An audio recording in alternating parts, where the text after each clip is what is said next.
And we're live. Okay. Hello, folks. My name is Jenova. And I'm Gene Skinner. Welcome to the Heretic Channel.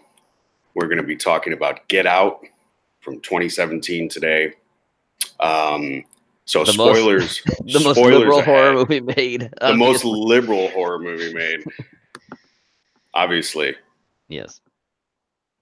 So Get Out is from 2017.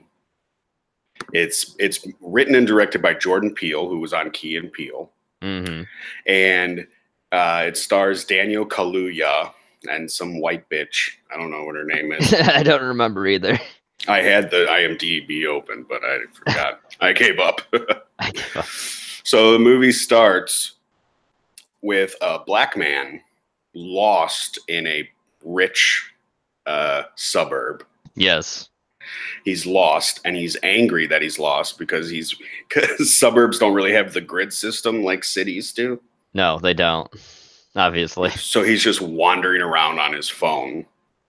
Then all of a sudden, car comes out of nowhere. Some guy in a weird mask grabs him and throws him in the trunk. Yep. Cut to opening credits. Then we're done with the opening credits, and then we're introduced to our diversity couple. Yep. Who is Allison something or another. I think her name is Rose in the movie. Yeah, it's Rose.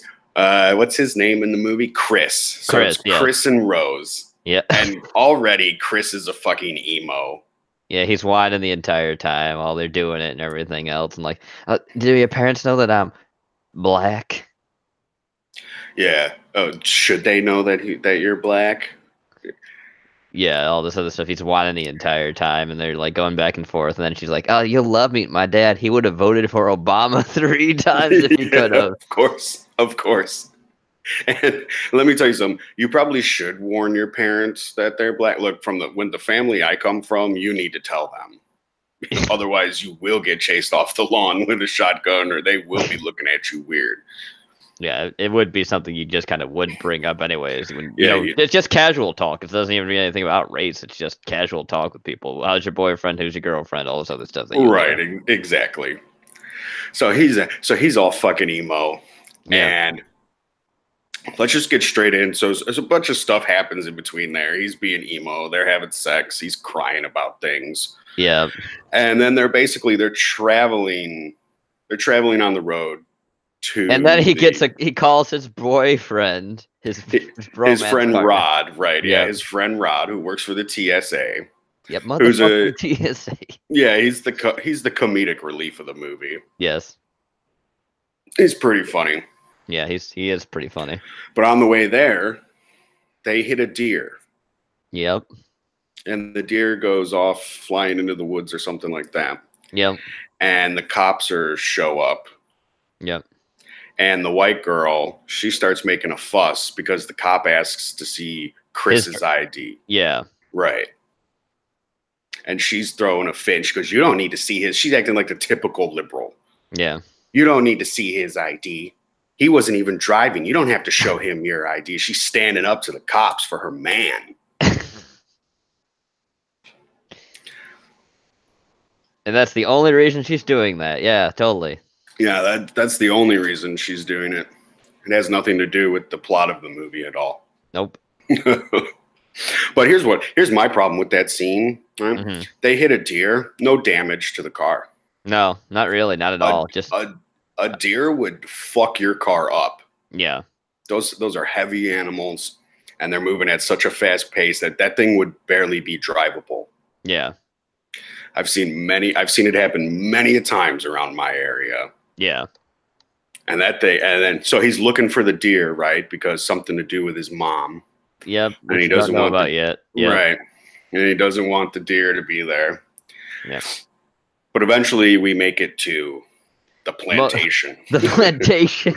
That's what it looks like, right? It does, yes. The house looks like a plantation home. It does not help that as soon as they get there, the first thing you see is a black guy mowing fucking weeding the lawn. Yeah. And raking it. Yeah. Yep.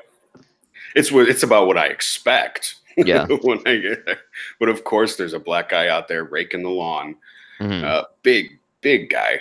Big Big, burly black man. Yeah. yeah, big burly guy. So then so here comes one of the first awkward scenes of them when she introduces him to her parents, Yes. who are Dean and Missy. Yes. And the dad goes, "Oh, come here, give me a hug, my man." My man. My man, here we go. And he's hugging him, and he's got like the fist on his back and stuff like Yeah. that.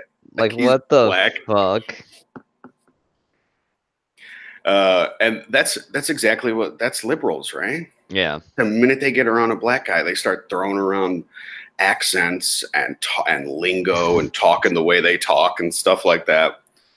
And the worst part about it is that I wouldn't say the worst part. It's not surprising really. Is that the guy who plays the dad? He's a progressive on Twitter. Yeah. And he's just a shitlord on Twitter. He says the stupidest shit.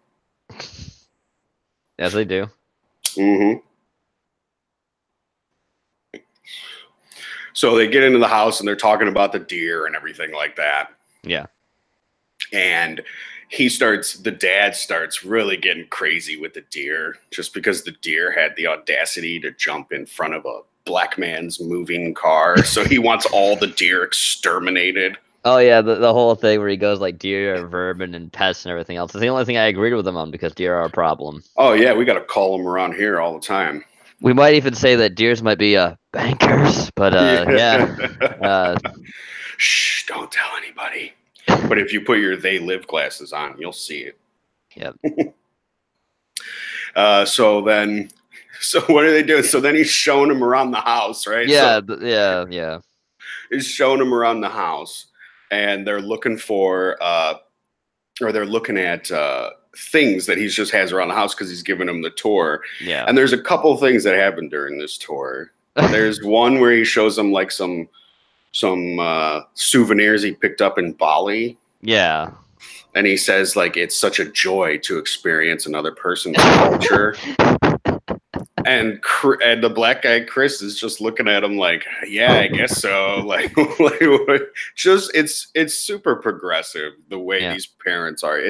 Jordan Peele really got them down to a T, especially as the movie goes and goes. So let's also talk about what he sees there too. He sees the dude's dad on the wall, who was the runner. Right. He ran against Jesse Owens in like an Olympic qualifier match, and he lost. Yep. And it was actually I thought it was exactly the match when it was the Hitler thing. Yeah, it could be that too. It's one of those. And we proved Hitler wrong. That Aryan bullshit. Blah, blah, blah, blah, blah. Hitler's up there with his Aryan bullshit, and here comes Jesse Owens, rubs it right in his face. And the guy said, Chris, who's kind of nice, he's like, well, that kind of sucks for your dad. He didn't win or anything like that. But yeah. But then they're like, yeah, well, he kind of almost got over it. Almost got over it. Yeah. And then what do we do?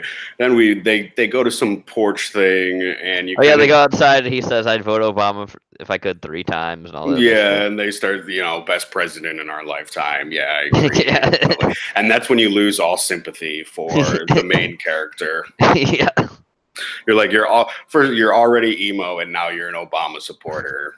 You're done. I hope you don't make it to the end of the movie. Yeah. And then he sees. Oh no! Don't forget then they go outside and they're having sweet tea or whatever. Mm-hmm. And he's tapping his fingers because they're talking about smoking, and he's a smoker. Right. Something that's established that she does not like the fact he smokes. Yeah. And that's what I'm doing right now, smoking. So then they ask him if he wants to be hypnotized, right? Yeah. Do you want us to? Yeah, you want to hypnotize you? My wife's a psychologist. She does this hypnosis shit, and it's really good. I used to smoke myself, like 12. I was like, what do you say, like a 2-pack a day guy? Yeah, something like that. That's like kraut status. Yeah. Like for me, it's really only around 1, but But 2 packs, man, that's, I don't know how you do get anything done if you're smoking 2 packs. Yeah. But then his wife hypnotized him, and he didn't smoke. So now he doesn't smoke anymore. And they're trying to get Chris to get hypnotized so that he can smoke. And then while this whole thing is happening, the black maid, who we were introduced earlier during the house tour, the black maid is there, and she's pouring the sweet tea, and she starts to have a little bit of a fit. Yep. And she just keeps pouring the sweet tea, and she can't stop, and it starts to spill. Yep. And then we get to see sort of Dean and Missy. They get a little upset with the black maid. Yep. They say you should go lay down, do all this other stuff, all this other, things like that. Which she does. She goes, but it's the way the scene is shot, where it's like your first glimpse into something's not right here. Yep. Because before everything, when they were first meeting them, everything was just kind of awkward. You were like, oh, progressives pretending to be hip and with it, yeah. Hip and with it and stuff like that. But then you get to kind of see the way they're treating their black staff a little like weird. Yeah. Looking down on them, or they're angry at them for not being white enough, I guess you could say. I don't know. It just seems like they're really, really obsessed with them in a certain way too. We care about Chat Hawk. I can see you. You smoke 2 packs a day. I'm sorry that you smoke 2 packs a day, bro. So what happened? So then after that, where do we go? Is it Then it's like at night when they're like talking to each other. He's being emo again, and then they do it. She gets blacked.com'd. She gets black.com. That's right. Then he gets up. He goes to sneak a smoke. Right. He goes to sneak a smoke outside. Yep. And while he's outside, the black groundskeeper, the big burly black man, is running at him out of the darkness right to him. Yep. And just as he gets to him, he makes a sharp right turn and just keeps running. Gone. Which, I don't know about you, but that don't look like a runner body to me. No, that's a big dude. Yeah, he has a burly stock body. And then he sees the black maid. Yeah, looking at him throughout the looking at him through the window and everything like that. And I'm not sure if he actually smokes while he's out there, because they don't show it. No, he gets a little scared from the guy running at him. Goes back in and finds Missy sitting in her office. Yep. And she's got the tea. Yep, she's got the tea. And she sort of she has him sit down. Mm-hmm. She's upset that he's smoking. She's like, you don't smoke in front of my daughter, do you?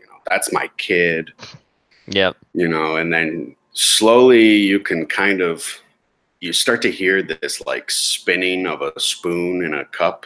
Yep, that's what she's been doing the whole time that she got there. Right. She's been spinning this whole thing. It's been as the spoon goes around and around, and she just slowly starts to lead him sort of into hypnosis without him really realizing it at first. Because he's talking about his whole life, what happened to his mother, all this other stuff, and that's where you realize that his mom was in a hit-and-run accident. Mm-hmm.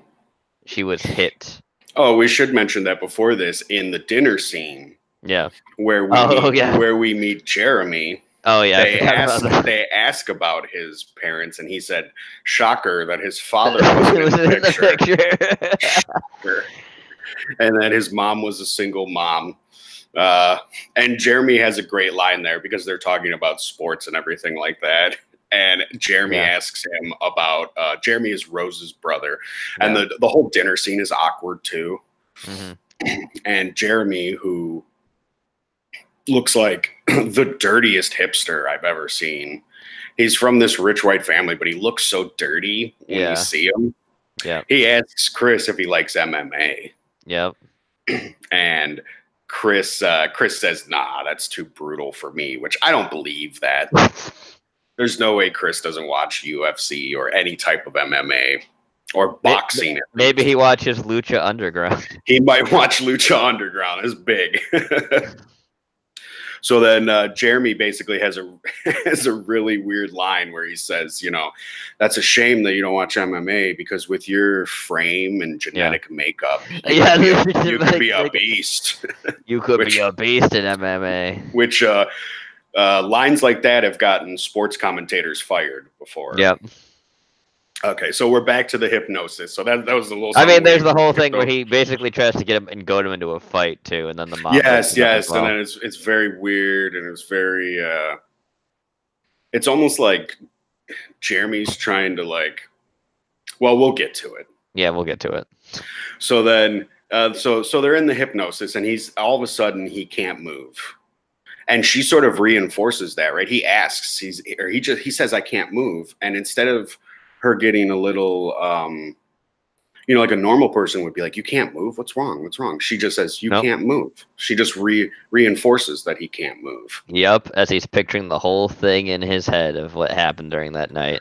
Right. And she's telling him he's paralyzed. He can't move. Where find the rain. What were you doing? Listen to the rain, all that stuff. He just sat watching his cartoons while his mom bled out on the street from a hit and run. Yeah, maybe he was watching what a fucking cartoon I was thinking of. Fat Albert. He could have been watching. I was watching Fat Albert. Or he was watching BB's Kids. BB's Kids, oh god. Or what's another one? They had a show where you got the Proud Family too, I guess. Yeah. I bet he was watching the Proud Family. So eventually she's got him where she wants him, and she tells him to sink into the floor. Yep. Which the whole scene I really like. I like the way it's shot. Yep. I like. Sink. And he's like, no, and she goes sink, and he goes right into the floor, and now he's sinking into this blackness. The sunken place. Right, and it's like a movie screen. It sort of pans out as he gets farther and farther away. It's like him getting farther away from his eyes. Mm-hmm. And then she closes them. Yep. And he wakes up in his bed the next morning. And he's not really sure what happened. Nope. And he wakes up and he starts talking I think your mom hypnotized me last night. And Rose is like, what? Oh my God, I'm so sorry. My mom, I can't believe she would do something like that to you. That's and then she leaves a while after that and everything else. And she calls his TSA buddy again, because of course he does. He's like, hey, I think I was hypnotized last night. And what does he say? What does he say that they're probably doing to him? Sex slaves. Yeah. Jeffrey Dahmer was fucking niggas' heads, but before he was fucking the heads, he was eating the shit out of them. He's talking sex slaves. He's telling him, he's like, man, you need to get the fuck out of that house. There's some weird shit going on down there. But he hangs up on his friend. He's like, yeah, all right, Rod. And he hangs up on his friend real quick. Yeah. And then we get to probably the most awkward part of the whole movie. Oh, yeah. Which is... Oh, that's right. We forgot to mention that they came at the perfect time when they have their guest come over. Oh, yes. It just so happened to show up at the perfect time when this big party so happens every year. Yeah, but probably more often than that, because I was paying attention to some of the timeline in the movie, from the first beginning scene. So when the black guy gets kidnapped in the suburbs. Uh-huh. That is 6 months before this happens. I see. So 6 months later is when the movie really takes place from the opening shot. Gotcha. So all these rich white people start to show up in there. I mean, are they limos? They're not really limos. They're more like, I'd say almost like Cadillacs and they're almost like a little extended Cadillacs with drivers, sort of, Yeah.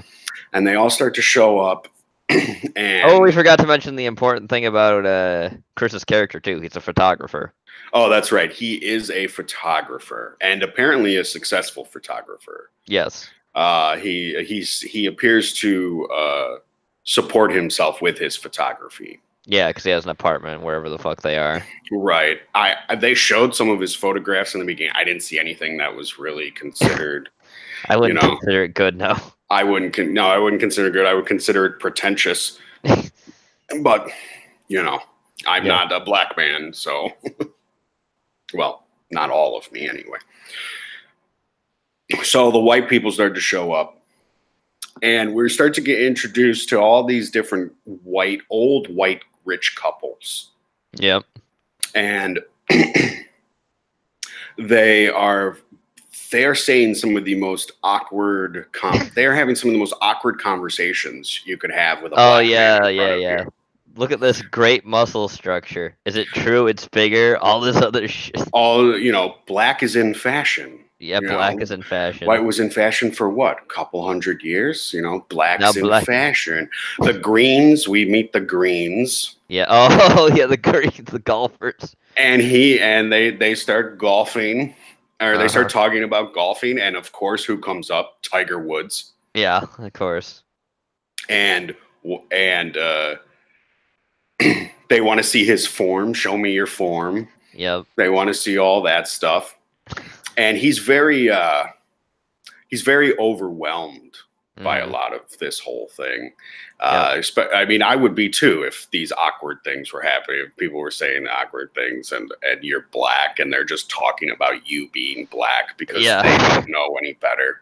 No. But he takes a stroll off by himself, and there's a lone rich white guy sitting out there, out in these chairs. Yep. And actually, way before that, isn't the fact where he meets the other black guy first, or is the white guy first? Do you remember? Because I don't. I guess it doesn't matter because all of this happens at the same party. Yeah, go ahead and talk about the second best character in this movie. Next to Mr. TSA. Yeah. So Stephen Root plays Jim Hudson, art dealer. Yep. And he's just sitting there by himself. And the thing about Stephen is blind. Yes. But he's an art dealer. And when Chris walks up on him, he's got a really good line where he just says ignorance. And ignorance, all of them. They mean well, but they have no idea what the fuck they're talking about. Yeah, they have no idea what real people go through. Yeah. And it's true. And Chris sits next to him and they start to talk about it being about Chris as being a photographer. Yeah. And this guy knows his work because he has assistants that describe things to him in great detail. And he had it, and he's like making fun of the joke that he basically was a photographer himself, a really successful one, but before he started losing his sight, and then he became a dealer in it. Right, exactly. And so there's a little interaction between them and everything like that. While some white people are playing like badminton in the background, I was noticing a lot of little things like this on this new viewing that I did earlier today. This just the whitest sports they've got. Yeah. So that he eventually heads back to the party, and what does he see? The lone black man. The lone black man dressed like a farmer. Yeah. He's got like this weird brown hat on and this weird brown coat and everything like that. Yeah, it looks like something out of like the 1950s almost. Did they take this from Stephen King? Oh, it might be. The coons of the corn. So then we're going to get shut down for that. Yeah, probably. Fuck them. So he walks over to the black guy and he goes, "Hey, nice to see another brother around here." And he puts his fist out for him. And the guy just turns around and he goes, "Oh, hello." And it's weird. Weird. Because he says the thing that he basically says to him is like, "It's good to see another brother here." The guy turns around and is like, "Yes, I suppose it would be good to see another brother around here." Only it's creepy as fuck. Yeah, it's really creepy. It's very creepy. His voice is monotone. It doesn't have any of the inflections you expect from a person of color and all this other shit. Sorry, I used a racist term. I meant a black person, not person of color. Person of color is actually really racist. Excuse me. Black person. Yeah, that's actually normal. Right, exactly. Well, I don't know what they like to be called now, but who cares? They're always changing it every couple of years anyway. I think black is the least racist, to be honest, because, person of color and all these other ones just assume shit when they could be like white, like whatever. Who cares? Just deal with it. Like most people call me asshole. I don't fucking take offense to it. It's true. So while he's talking to this black guy, this old white lady pops in. Yeah. Who is with this young black guy. And this old white lady is talking to him as though she goes, "Oh, hey, what's going on?" He goes, "Chris was just telling me how comfortable he feels with me being here." Yeah. And he goes, "Oh, that's great." And she goes, "The Greens, they want to see you. They want to talk to you and Yeah. see how you're doing and everything And like then he's that." basically saying to Chris, "Well, okay, I have to go now." And then Chris, like, does the usual thing you expect from somebody in the hood of, "Hey, I want a fist pump." Fucking Right. shakes his hand instead. Right. Puts his hand out for a nice little fist, and then boom, gets the handshake. He's freaked out about it, which he's Yeah. very weirded out about, which I would be too. Mhm. It's awkward because we've all done that thing where you never know, like when you Mhm. don't really know somebody and you go to give like a handshake, but they don't do the right handshake with you Yeah. and stuff like that. So then he walks away and he spots him. He eventually spots the black guy. Yeah. Uh, like doing a little spin for him, right? Yeah, it's doing the spin for all the people. Yeah, to He's see doing what. a little spin and Like, showing off his. It yeah. looks like he's showing off his new clothes, right? Yeah, exactly. Well, they must be new clothes. It must be new clothes. They must, yeah, it must be the new clothes. So Uh-huh. he's very weirded out about this, and he decides he goes upstairs. He walks into the house and he starts going upstairs, Yeah. He's and gotta go. He's gotta go call Rod again and tell him about he's all got to this. go call Rod. But then another really fucking creepy, weird scene happens where he walks past all the white people and they're all chatting and they're all doing everything. And then as he gets upstairs and he gets away, all the white people stop talking all at once. Yeah. And they all just kind of stare up towards where he's going and everything Yep. like that. It's a very creepy scene, done very well. Also, I was gonna remind you that he didn't hang up on Rod before about the sex slave thing. It hung up on him because the phone wasn't charged. That's right, because there's a few times, right, where we see the phone has been unplugged from the cord. Yep. And we're not sure sometimes that cord comes off in the middle of the night, things like that. Because when he goes upstairs, then the maid confronts him about it because he's the one that talks about it to his girlfriend, and then she comes in the room. Right. So he calls his friend Rod when he gets upstairs, and no, he does not call his friend Rod. No. He goes up to get it's not there. He's talking to the maid. Yeah. And she's apologizing because she was cleaning and the phone came undone, and rather than mess with it further, she just left it there. Yeah, because it'd be weirder and everything else, and it's really awkward because there's a lot of close-ups and everything else. And then what does Chris say? Chris says, all I know is that when I'm around a lot of too many white people, I get nervous. Mm-hmm. And this sort of sends the black maid into a little bit of another fit, and it's very good sort of acting because she's smiling, but while she's smiling, she's crying. Yeah. And she's going, no, but she's got these tears pouring down her face, but she's got this massive smile on her face, and it's very awkward. You don't have to be black, you don't have to be white. Any time the facial expression doesn't mix the emotion that's being like vocalized, that's just weird. Yeah, that's really it's weird. Just an odd combination, and they do that they do that at least one more time in this movie. So he goes downstairs, so he grabs his phone and he goes downstairs, and everybody is around the black guy that we saw, the farmer black guy. I can't remember his name in the movie. Logan. His name is Logan. Yeah. So everybody's around Logan and they're talking and everything like that. Yep. And he tries to snap a picture of Logan. Yep. So he can show it to Rod, obviously, right. So he can show it to Rod, but when he's trying to secretly snap this picture, but he leaves. Right.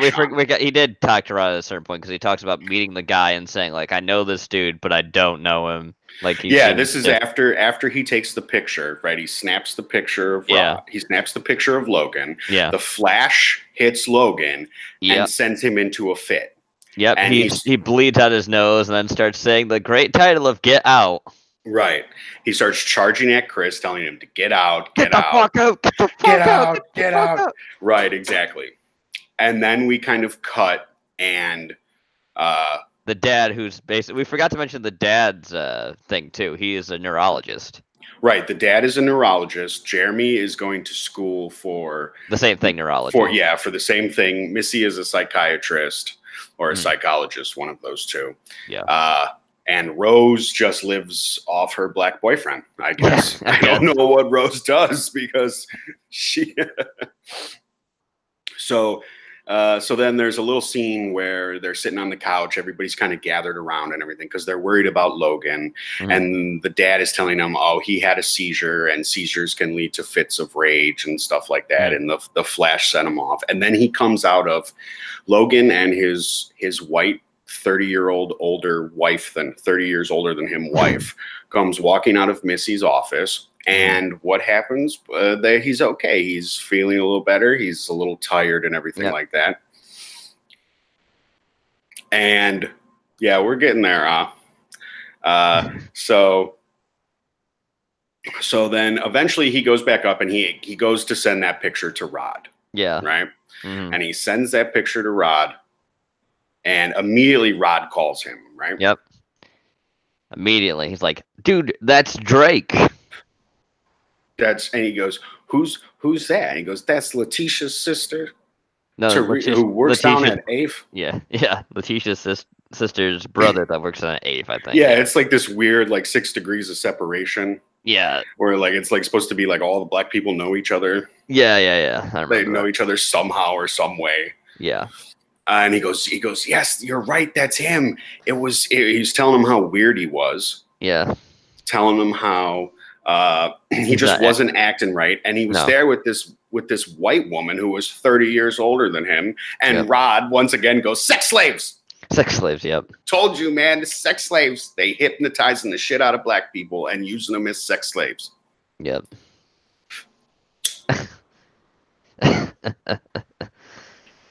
Which I could see it happening. Yeah. And the whole time, all right, we have to mention, and we mentioned it before, is that this is everybody is super progressive. Yes. Everybody is very liberal. Yep. All of this is happening. Yep. And then I think sometime after that, he's like, all right, Rod, and he kind of hangs up on him again. It's either he hangs up on him or didn't charge again. Yeah, or his phone goes dead. Right. Yeah. And I'm not sure what happens after this. Either Chris goes for a walk by himself with Rose, or I think this would happen. But while he's doing that, there is the silent auction that happens. Oh wait, before that, didn't he see the fucking the bodybuilder dude talk to him, and that was creepy as well for him as well? I think that's earlier. Yeah, was it? He talks. That is. That was creepy too.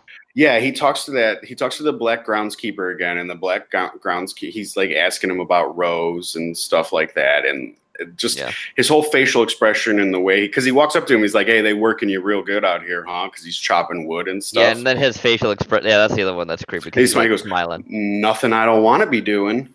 Yeah. And it's very odd. And he tells Rod, he says, it's like all these black people out here, it's like they missed the movement or something, you know? Yeah. They missed the movement, and here they are just which, I mean, I don't know. Would you rather miss the movement and live in live in luxury kind of the way they do? Like, yeah, you got to work, but I mean, at least you're in a good neighborhood. You don't have to worry about black on black crime and shit like that. Yeah. It's hard to say with the whole thing, and then he does mention the fact that Rose is pretty beautiful, and that's why Chris was like, "I think he's trying to flirt with you," and everything else. Yeah, that's right. And that's another scene where Chris is really emo about everything else, just like he's emo when she talks about Rod and everything else. He barely smiles in this whole movie, and he's always very monotone, and he never really shows any emotion. Except for later on as things start to get a little more crazy. Yeah. So then the silent auction's happening and everything else. So the silent auction's happening, and they're putting up monies, and eventually we find out that Stephen Root's character wins the auction. Yep. He wins the auction. It was 100,000, or was it 100,000 or $100 million? The way I looked at it was 10 mil. 10 mil. All right. The way I saw it was 10 million. I saw them start at 1 million. Yeah. And then, I mean, it's hard to tell. It's a silent auction, but when I was thinking about it, I said, these are rich white liberals. They got money to spend, and they're willing to spend what they need to. Yeah, though they seem it, but he isn't though. Stephen Drew's character does not seem it. Right, he doesn't seem it, but he does own an art gallery. Yes. So that's pretty. That's how liberals are with their art. Shit. Oh, I know. Yeah, I know. But we'll just keep going. We'll keep talking more about that because I think honestly he isn't one of the characters that is, or maybe centrist. I would say if anything else. Well, I think he wins this auction for $10 million bid. Yeah, that's right. I think that's what I think. It's hard to tell. It's a silent auction, like I said, but yeah, I'm pretty sure it's a $10 million bid that gets. And Chris is talking the whole time like, we gotta go, we gotta leave, we just gotta get out of here. I don't. Right, and while that's happening, Chris is trying to convince Rose that they need to leave. Yeah, and I would have just fucking left. And he tells her, she goes, "You're gonna leave without me?" And he goes, "Yeah, I guess so." Whatever you want to do. And then he kind of breaks down and gets emo. And he Dear says, diary. Yeah, dear diary. And today there's too many white people around me. I have to cry about it. Yes. Oh my God, there's too many white people. Yeah. So he's breaking down. Then she's like, all right, we'll go. Right. Because he tells her she's all he's got. Yeah. So what happens after this? They go upstairs to pack all the stuff. Is the thing they do when they're headed. Right, yeah, everybody's leaving, and when they're headed back into the house, it's very weird. Jeremy's leaning up against a thing, playing his a ukulele, something like that. Yeah, he's got a ukulele. He's got a ukulele or something like that, and then everybody's just kind of staring at him as he walks back into the house. Yep. And Jeremy sort of like rolls off one of the pillars and follows like behind him, and it's almost like a here we go kind of thing. Yeah, they go upstairs too, and then that's when it happens when they're packing all their shit together. And he said he was looking for his camera bag. He notices this small closet. And remember what she said in this movie, which we didn't mention either. She's only had one black boyfriend, right? Right, he's her first. Is that true when he goes in that closet? I don't think so. What does he find in that closet, Gene?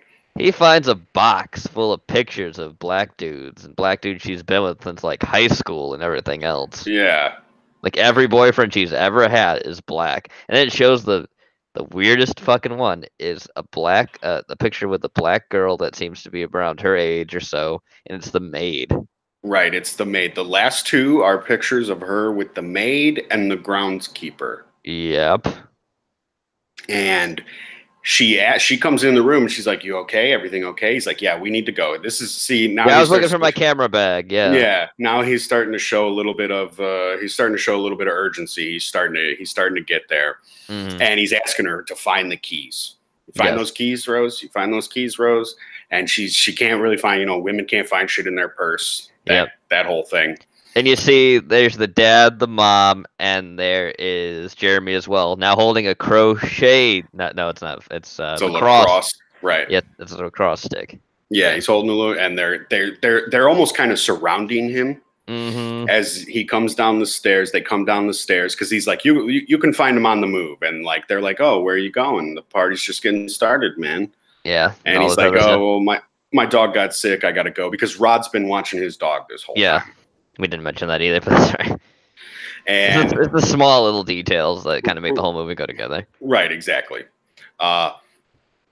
So Jeremy's at the front door with his lacrosse stick. Then the mom kind of pops out of nowhere, and the dad comes walking over through a different door, and they're just all surrounding him and everything. And then what does Rose do? She breaks her character and throws the keys to Jeremy. Yes. She goes, I can't give you the keys, right, babe? He's like, he actually like audibly says like, "Oh God." Yeah, he's like, "Fuck." Yeah. And then Jeremy sort of lashes out at him with the lacrosse stick, right? And then a fight ensues. It looks like a fight's gonna happen for like a second, then all of a sudden tap down. Right. The mom taps the teacup, and he just goes straight down like a board. Boom. Goes back to the sunken place. Right. And they grab him, and there's a little funny scene where they're like, "Don't drop him," and he's like, you really think I'm gonna drop him? And he drops him. Yeah. And he's like, "So okay, that was my fault. I dropped him." Look, Dad, I didn't wasn't my fault, Dad. I'm just trying to carry him. Carry your own weight, Dad. Right, right. And then he wakes up in the chair, right? Yes, he wakes up and there's more between that actually before the chair scene. That's Rod. He actually starts going around thinking like, "Where's my friend Jeremy? What's going on with him?" I mean, not Jeremy. Where's my friend Chris? What's going on with him? Right. And he goes to a police station and talks about the sex slave thing to a like black sassy cop. That's right. And then she brings in two detectives and he's like telling his whole story. Then they start just fucking laughing. Yeah, they're laughing at him. They're like, white girls will get you every time. Yeah, They can't. At first, because he's like, my boy Chris is missing. She goes, oh, your son's missing. All right. Yeah, And she gets real serious about it to begin with. And he's like, no. My best friend. My best friend Chris. There's that whole scene, which I don't know if I needed that scene, but I understand why they put that in there. That was funny as fuck. I think. Yeah, and she brings in all the other minority cops to laugh at him, to have him tell his story, and everybody laughs at him and everything. Yeah. So then we meet up with Chris, and he's in the chair. Yes. And he's in front of a television. Mm-hmm. And they show him an old video looks like it's the 90s based on the way it's shot and how they're dressed. Because the dad's got like these pink shorts on. Like he's dressed like a Chad. Yeah. The dad is. Yeah. It's either the 90s or the 70s or something, because I think some people were kids when they're everything else. They show the grandma and the grandpa. Yep. And then they show Missy and Dean, and then they have two kids, which are Jeremy and Rose. Yep. And they're talking about what's it called? The coagula. The coagula procedure. Yep.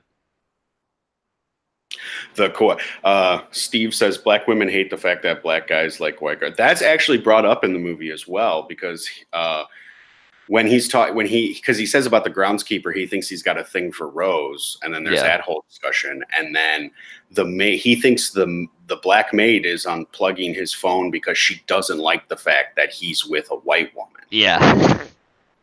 So there's definitely a lot of that too, and it's a true thing. They do not like that, and black guys don't like to see black girls with white men either. No. There's been a lot of cases of those couples getting beat up because they're the wrong color and stuff like that. It's very progressive. It is very progressive, you might say. So we're at the coagula procedure. Yeah, and he talks about the whole thing. It's like this ominous thing when it says, and then the TV turns off. Right. It's something about like an order. Yeah, an order. Some kind of society, some kind of order. Yeah, they've perfected this procedure. Mm-hmm. And it has to do with sort of, they don't tell you. They just say with our minds and your bodies, yes. Right. Your bodies, we could be something greater. Yep. And then there's like do they tap? Do they show he basically falls out again for a while, then it goes back to Rod for a little bit. But then it comes back on, and then the person who's talking to him is Steve Root's character. Right. Stephen Root set up. He's obviously set up for surgery. Yes. And he tells him about the whole thing of the coagula procedure. He's like, right. What they do is basically remove your mind except the part that's needed for motor functions and everything else. So you'll exist in a way still, but in the sunken place. Right. So these white progressives are basically putting white brains in black bodies. Yes. Which is is such a 1960s B movie. And here's the thing I was going to mention too, at least that comes to me. He says, "Don't lump me in with them, though. I don't believe in the shit they do." Right. He said, he makes that very abundant. And he says, "I just want your eyes, man. I just want your eye." Yeah, because he wants to see again. That's his whole point. He wants to see again. That's really good. Because Stephen Root, it's almost like he's almost like a center. I was saying he would be more centrist, I think, than anything else. And he's really just there because these people are offering him a way service. Right, exactly. And he doesn't have any other way to get his eyesight back. Mm-mm. This is the only way that he could get it. So then they knock him out, right?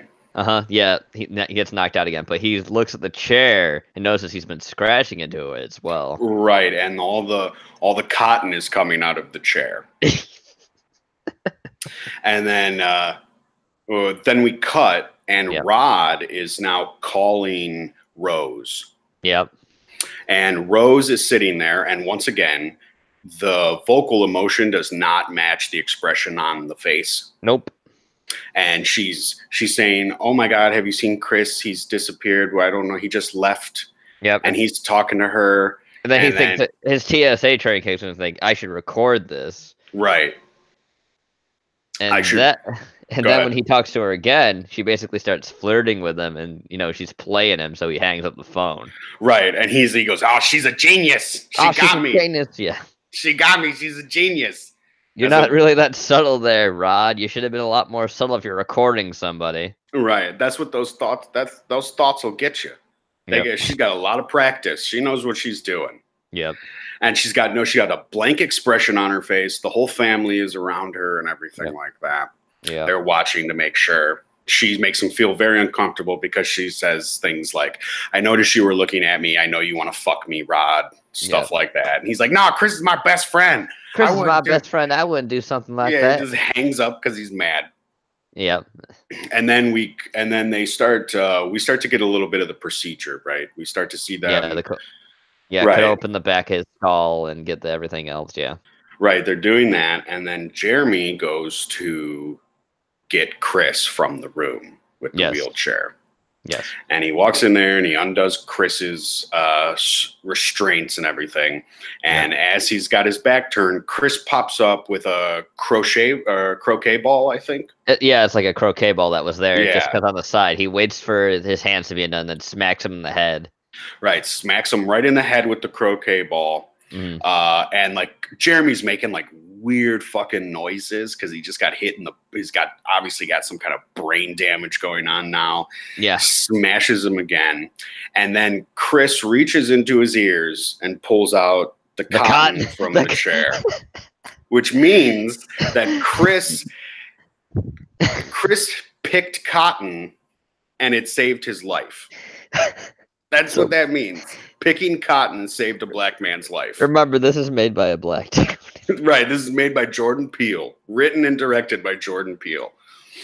And then he goes. Then the dad kind of is like, "Where's my son? Yeah. He should have been back here already." He steps outside because remember during the tour, because they're in the basement. Yeah. And during the tour, he tells him that they've got the basement locked up because of black mold. Yep, black mold. Right. So then he looks down the hallway, and as he turns the other way, Chris is there with a deer head that was on the wall, and it impales him with it. Like what? Yeah, right in the chest, and like it comes out through his neck. Yep. And it's like, and then he pulls out, and you just see these holes in the side of his neck and shit like that, and they're just bleeding, and he just falls down. He's fucking dead.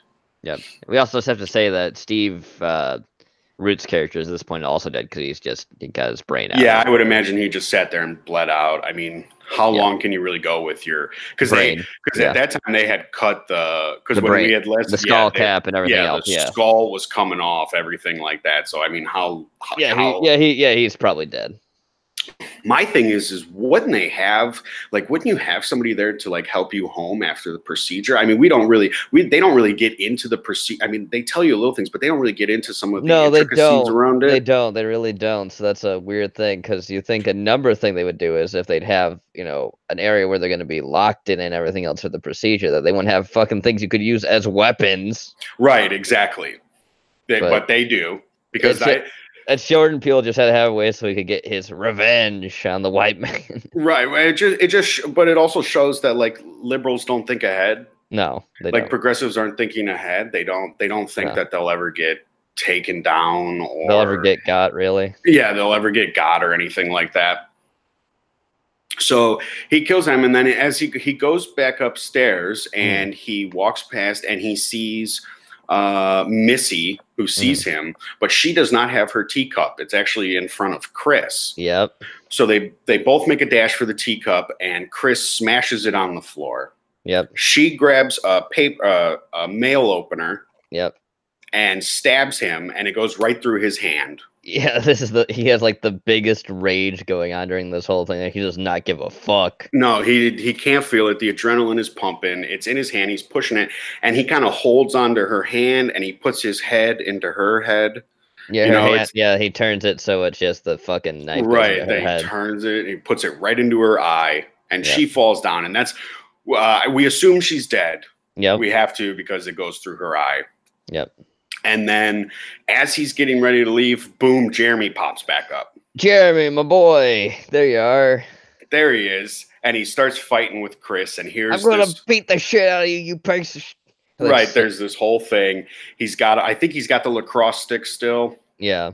And they're right by the front door and they're trying to get it open. And Chris goes to open it. And the minute Jeremy puts his foot up to kick the door, Chris stabs him in the leg with the mail opener in his hand.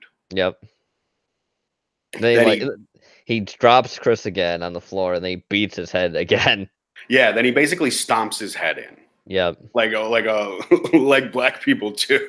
Yeah. Wow. He goes into hood mode and starts stomping. So we're going to talk about this. We'll talk about this. Yes, go ahead. So he acts like he's from the hood, but when we see him in this whole thing, there's no indication he ever was. No, there's no indication ever. If he was a real person, I would assume he grew up in the suburbs around mostly white people. Yeah. He doesn't have anything hood about him. No. There's none of that. Maybe he grew up in the I guess he grew up in the projects when, his mom died or something like that. Yeah. But then what happened to him after his mom died? Where did he go? Did he live with his grandparents? Was he in foster care? Was it a Colin Kaepernick situation? Yeah. Where he was already with some rich white people kind of took him in? Yeah, it's hard to say what it is exactly. Another thing I was thinking about too was the idea that he never went to go check on his mom because he just sat there watching the fucking TV of the Proud Family or whatever. Right. And he didn't think to call anybody ever. Didn't think to call. And he says in the movie his mom bled out and she was on the street and all this. And nobody would stop. Are you shitting me? Nobody would stop. But he says sort of he guessed it would make it real if he called and stuff like that. But at that point, you need to jump into action, man. Yeah. I get he was supposed to be a little kid and little kids really aren't good in those situations. But there are constantly news stories popping up of little kids saving their family or dealing with intruders and stuff like that and thwarting all kinds of tragedy. Yeah. So So he makes it out the house, right? Yep. And he gets in the car. He gets in Jeremy's car. He gets his keys. Yep. Go get him, Grandpa. Yeah. Well, before that, he's driving away. He hits the black maid. Yep. Boom. And then we go to Rose. He hits the black maid by accident too. Right. He hits her by accident, and then he doesn't want to get out of the car. Nope. And he's like, don't get out, just go. But then he keeps thinking of the black maid and her crying and stuff like that. So he puts her in the car. Yep. And then we cut to Rose. And Rose is upstairs. She's on her computer going through profiles of black men on social media. There's one guy with a basketball, even the most stereotypical thing you'll probably ever see. Right. And she's eating her cereal, her dry cereal, Fruit Loop at a time. While drinking milk. Drinking milk. We all know milk is white supremacy. Mm-hmm. Whole milk. Right. It's gotta be whole milk. Right. So she grabs a gun and she comes out, and the black groundskeeper is there, and she says, "Get him, Grandpa." Yeah, get him, Grandpa. And at this time, we've basically already figured out that Grandpa is in the black groundskeeper's body. Yes. And Grandma is in the maid's body. Yes. That is what this whole thing is, because she wakes up in his car, which also would have done way more damage to these cars. Yeah. This is another, you hit a person, that's going to do some damage to your car. No, just a scratch. Yeah. This is Jeremy's industrial car where he sees the mask on the back too and everything else. Right. They used to kidnap people. Yes. Because that's what he does. Right, because Jeremy is the one who kidnapped the black guy from the very first scene that we saw. Yep. So then she wakes up in the car and she starts freaking out, talking about, you ruined my house, you ruined my house. And they basically crash because she's flipping out. And she's dead. She's dead. Yeah, she gets impaled by the glass that basically gets smashed by the car. And the trays, And here comes Rose and Grandpa's running over to him, and how dare you? And a little bit of a fight breaks out, right? Yep. She tries shooting him because she has a fucking rifle. Right. She ends up shooting Grandpa instead. Right. Well, what happens is she goes to shoot, and Grandpa, the black groundskeeper, turns to her and goes, "Let me do it." Oh, right, because he has that point where he fucking... Yeah, he flashes. Doesn't he flash something at him? Yeah, right. He does. Yeah, he flashes something at him to break him out of his, just like you see earlier in the film. Yep. And then he takes the rifle from Rose, who hands it over to him, and he just boom, turns it on her, shoots her right in the chest. Shoots her right in the chest, then looks at him, reloads, and flips the gun up and blows his own head off. Yep. Done. Gone. Yep. Chris gets up. He sees that Rose is still alive. Yep. Walks over to her, and she's trying to lure him in again. She's trying to say, it's me. She's fighting for her life now at this point. He's choking her too. And he starts choking her, and she starts smiling. Yeah, creepily. Yeah, it's very fucking awkward. It's very fucking creepy.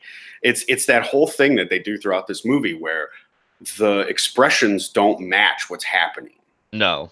And that's I think that's just odd in any scenario, because we're so used to certain expressions as a human. Certain things mean certain things to us. That's why he actually stops too. He sees how creepy she's being. Besides another thing that happens as well, which is the sound of a police siren. Mm-hmm.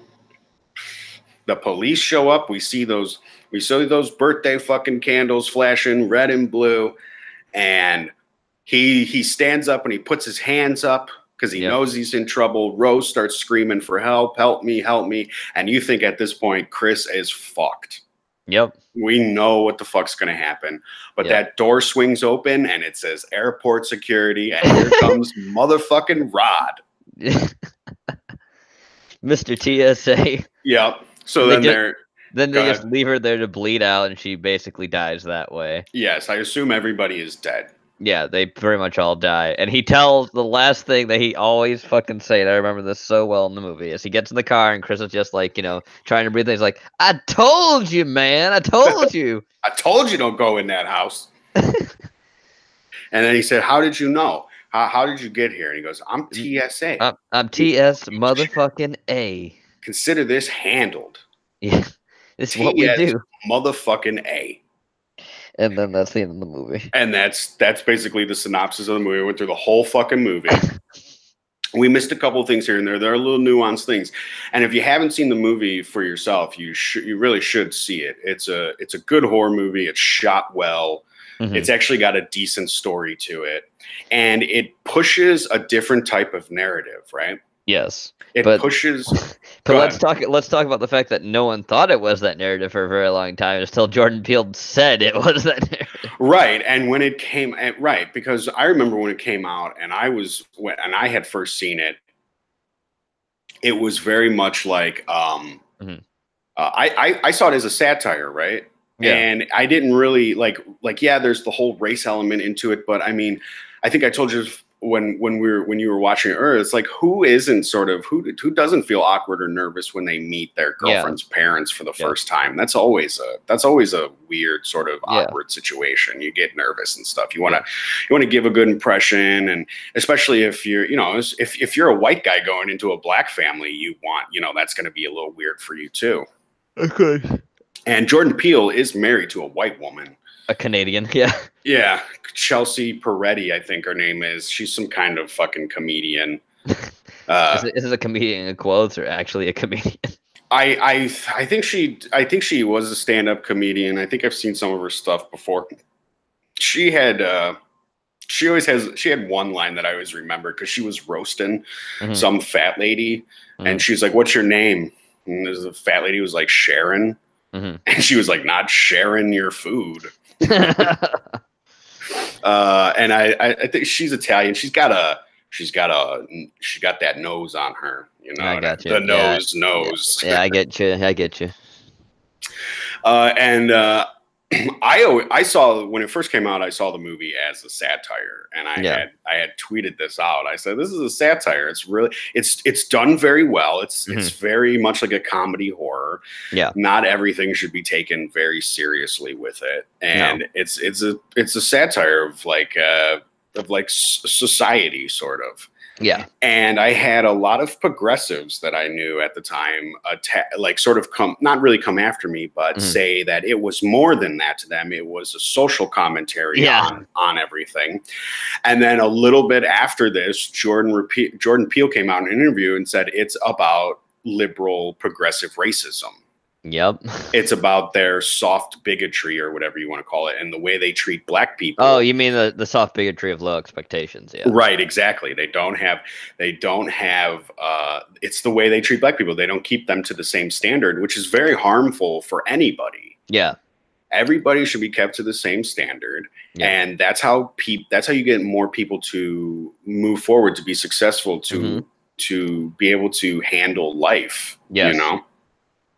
And then now, because he came out and he said that afterwards, and they see what he's saying on it, now they're stuck with it being a social commentary. But before that, they didn't want it to be a satire before. But now, now it's a satire. Now it's got to be a satire, right? Because they wouldn't be like that at all, right? No, nah. What are you talking about? No way. But they are, because everything they do in this movie is super progressive. It's the way it's the way they act around black guy. It's the way they treat him like he's special or superhuman.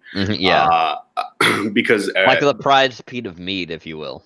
Right, exactly. Prized piece of meat. I said piece. Right, and in the end, they're really only using them for their own gain. Yep. That's really what it is. If that's not the Democratic Party, I don't know about it. That's exactly what it is. And so Jordan Peele was able to still get work after this event. Which I was surprised. I mean, I think he backed them into a corner when he made it, because if they didn't make it, they would be racist. And Jordan Peele would be able to say something about that, because he always added a lot of horror into his comedy sketches and stuff like that. He was definitely a fan of horror before that. And when it was announced that he was doing this movie, everybody was speculating on what it would be. And as details came out, like the left wing and the progressives, they really thought that they were going to get this movie that pushed their agenda for them. But really, the movie pushes back against their agenda, and it exposes them for who they really are, or at least the way black people see them. And well, some black people are, just like the white people are. Yeah, they're too caught up in the narrative, stuff like that. Unfortunately, yes. Unfortunately, yeah. So that's Get Out. Yes. And Jordan Peele's got a lot of work now, which is really surprising. He's hosting the new Twilight Zone reboot. Which totally doesn't look like that's going to be a piece of shit. Yeah, that looks like it's going to be bad. They got the kid riding around in the White House and everything like that. That's not a commentary on anybody. No, it can't be. Evil Cheeto in the Oval Office, right? Yeah. We'll see what happens when it gets there, but that's just my impression of the I'm going to. Is it on television? I don't know if it is. Is it on CBS? I have no idea what it's going to be on. It's on. Actually, it's like on I think it's on like a fucking like Hulu or something. Actually. Okay. Well, I predict one season. All right. That's what when a lot of these shows come out, I predict one season, maybe two. Like Dark Castle. Right. A lot of times I would say that I meant Castle Rock, the Stephen King one. Yeah, I don't know what's going on with that, but I know nobody who watched it, nobody who gave a shit about that show. But a lot of these shows that like push these agendas, they Mhm. usually only get like a second season. I always see it's like the first season does really bad, but it gets a second season anyway Mhm. Mhm. because they've just got the money to push it Yeah, and I put get it you. up because they're pushing a narrative, right? Yeah. And then what else has he got? At the end of the month, his new movie that he's written and directed, Us, that comes out on like March 28th, I think. And that in the trailer, it's basically a normal black family is attacked by like doppelgangers of themselves. Hmm. Yeah, the Us thing. That's coming out. And then there's another movie that Jordan Peele is starring in that comes out this month, right? Yeah, it's that other one, the Abrupto or whatever. That's the guy with the fucking bomb around his neck, and it's based on like a real thing about the Pizza Boy thing. Right, which we talked about a little bit yesterday. Yeah, we did. I don't even think there's a poster up for it or anything. It's supposed to be out this month, but I mean, that's kind of late to be getting a poster ready. Yeah, that is pretty late to getting a poster already. I don't know what they're doing. So how did you enjoy your first time watching this movie? I know you said you hadn't. I asked you if you had seen it, and you said no. I just had to pause it so many times because I just couldn't stop laughing. I didn't. Yeah, I know I didn't keep going forward. I had to pause several times. I took longer to watch the movie because I just kept pausing and thinking, "Is this fucking real?" And it is. It's And it real. is. Says the poster for Abrupto is out. Is it? Is it out? I think we were looking at it before, and we didn't. I didn't see it. Maybe I missed it. Is it Maybe on the IMDb? I didn't see it on Wikipedia, so that's where I check. Let me do a quick little search here. Yes, it is out. What's it look like? It has a looks like a white hand with strings around it, and those strings are sort of attached to like silhouettes of two people running, and there's blood everywhere. I'll Well, post I'll yeah. post the link in chat here. All right. The rights to Twilight Zone are with CBS, so maybe CBS All Access. Yeah, I think that's right, actually. Yeah, and as brought up, Star Trek Discovery is also on CBS Access, which nobody fucking liked that either. No. And it was very much his STD, literally STD, which is exactly what it is. And it got a second season because the first season did so bad, and they don't want to admit it did bad. And I've heard all the Star Trek fans says they just watch the Orville now. Yeah, that's what most people say. That's their Star Trek, right? Yeah. That is their Star Trek.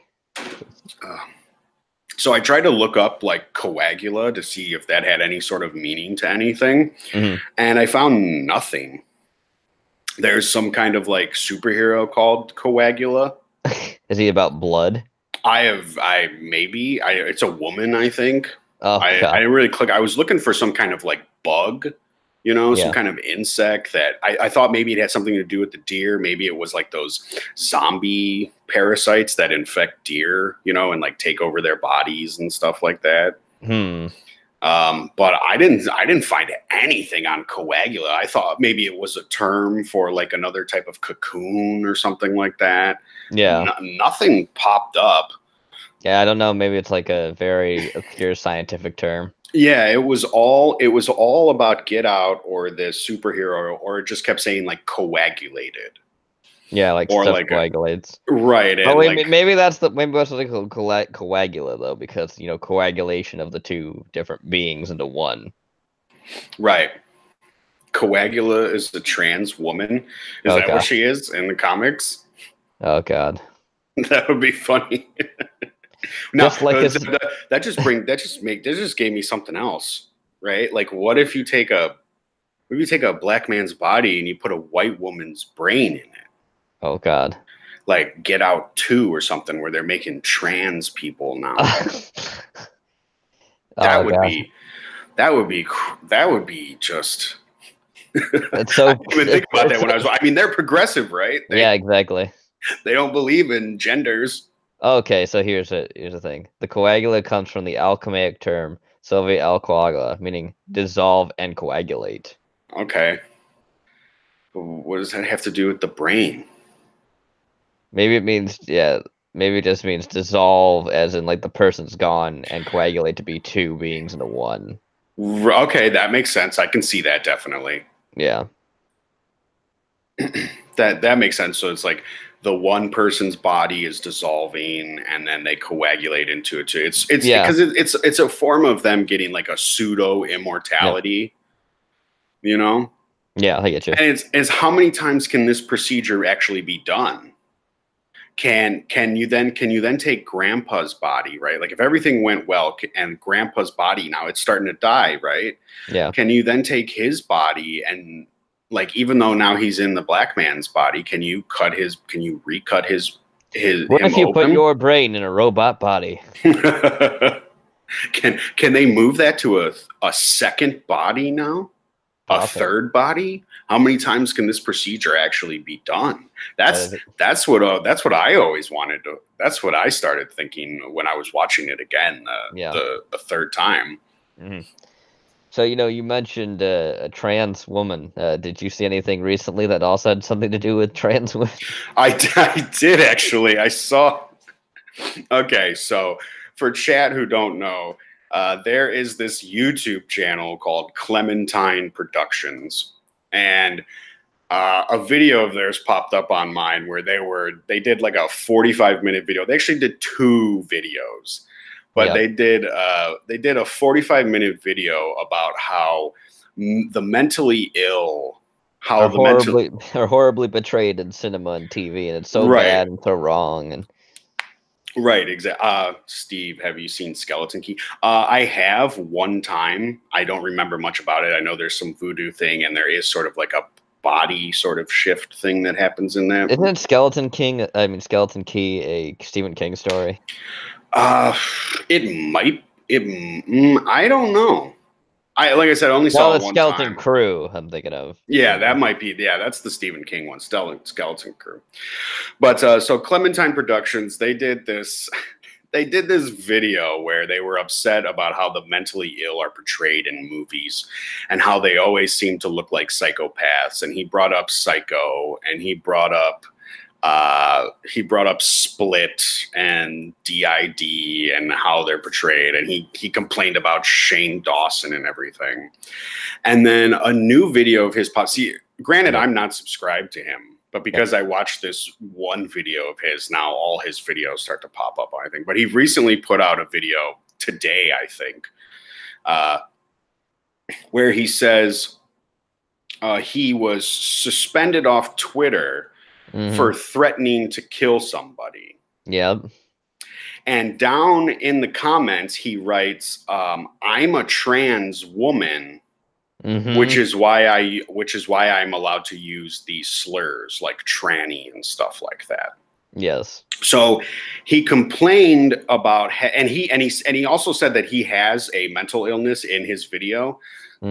So he complains about mentally ill being portrayed as psychopaths. And then becomes a psychopath. And then becomes allegedly, I know if he's and then threatens to kill somebody. Talk about fucking irony. Yeah. The lack of self-awareness there is ridiculous. Now he threatened Cody Co. I don't know if anybody knows who that is. It's a YouTuber with like 2 million subscribers. So once you get into that territory, of course somebody's gonna flag you for saying that shit. Yeah. But his whole video is about how he should be able to say these things because one time Cody Co said nigger, and Cody Co said tranny, so he should be allowed to say that he can kill him.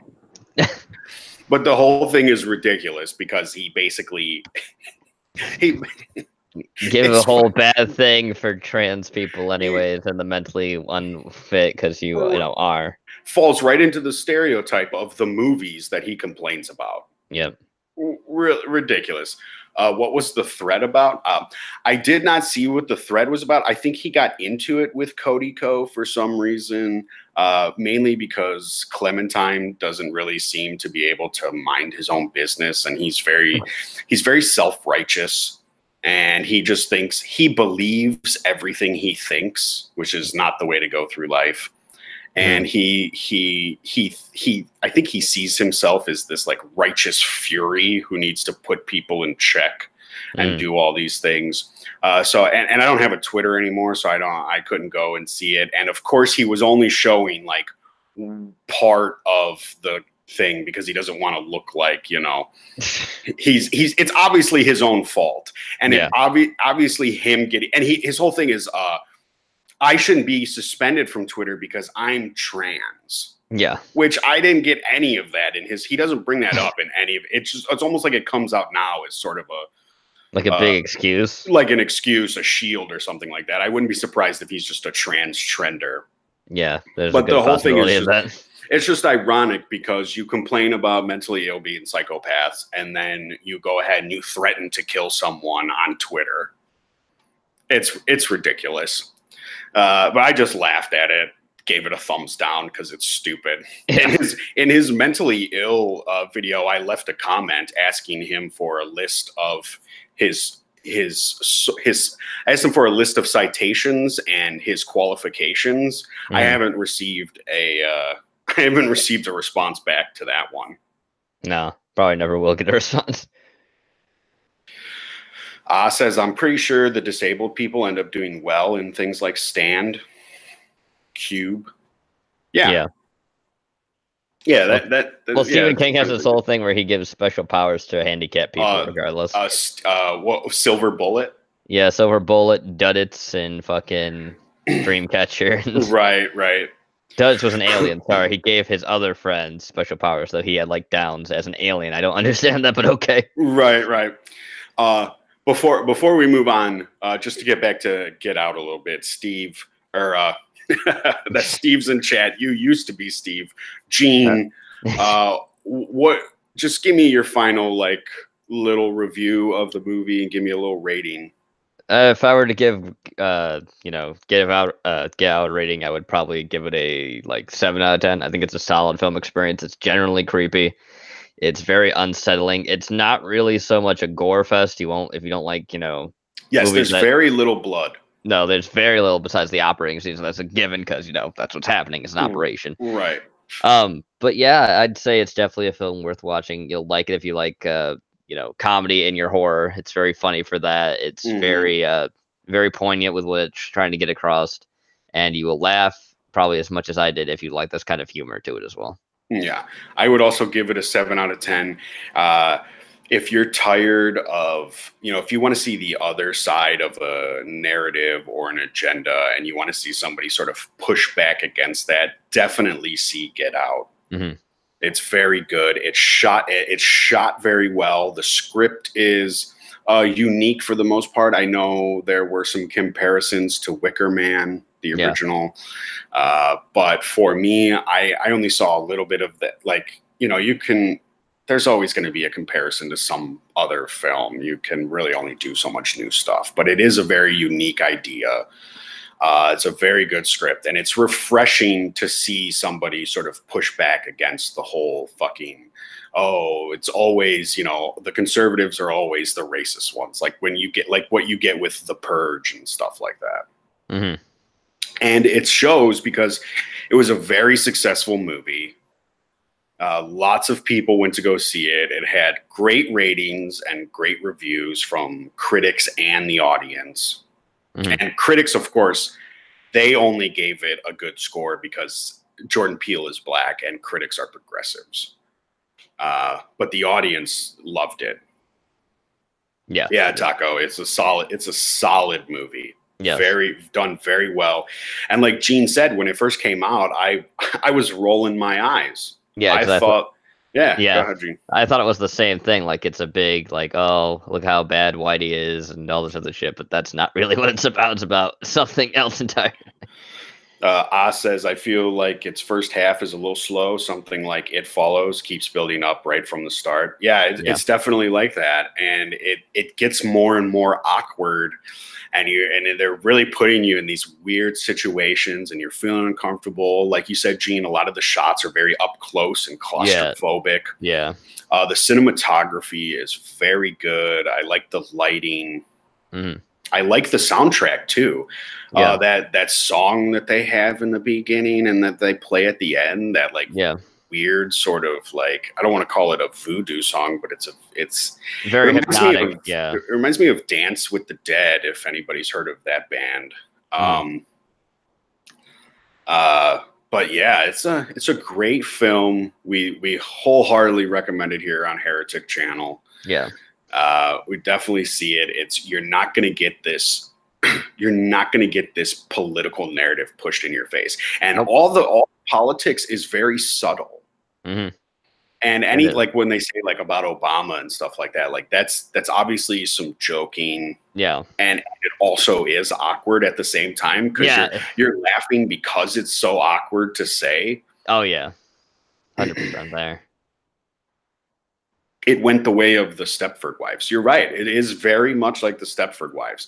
Yeah. I don't know. I didn't see comparisons to that when it first came out. I saw comparisons to The Wicker Man, but you're right, Taco. Stepford Wives, it's way more comparable to Stepford Wives than The Wicker Man. Most definitely. Except for like that new Stepford Wives, right? That one that came out like that when they remade Stepford Wives. Yeah, I believe so. With Ferris Bueller. Bueller. And it had like Nicole Kidman in it, and I don't think that one was as. I think they tried to make that one more of a comedy than it really should have been. Yeah, but it is very Stepford Wives. That's a great comparison, Taco. But we were talking about something. So we're done with Get Out. We did Get Out. Yep. We can move on to other horror now. We could just bullshit. Yeah, we could if we wanted to, or we could actually talk about They Live as well. We probably get a long time to talk of that, but you want to do that for a whole nother episode, or? Yeah, we'll do a whole nother episode for They Live because it's so big, you know. So let's just, I suppose, talking about other movies. What is it? Like Get Out, I suppose, is a good way to segue that. Yeah, I mean it's. I mean there are some great, black horror movies that came out in the past. You know, there are some movies that are a lot of the older like black like 60s 70s blaxploitation films that are horror movies, like Blackula and stuff like that, or Blackula, Blackenstein. You know, they're kind of seen as jokes, and they are. Mm-hmm. But at the same time, they're also sort of influential to a lot of people as well. A lot of people take a lot of influence from things like Blackula or Die, Blackula Die, or Scream, Blackula Scream, whatever it's fucking called.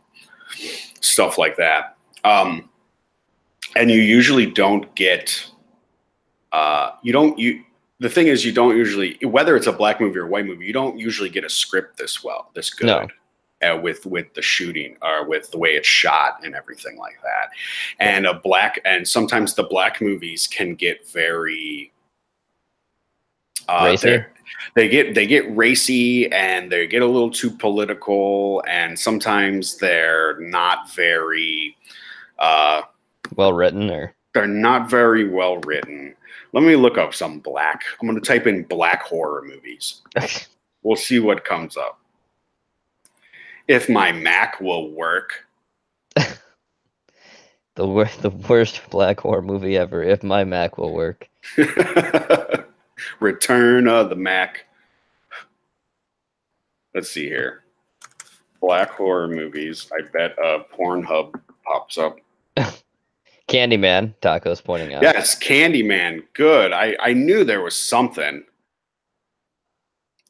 A timeline of the most influential black horror films. Candyman. Did you guys like Candyman?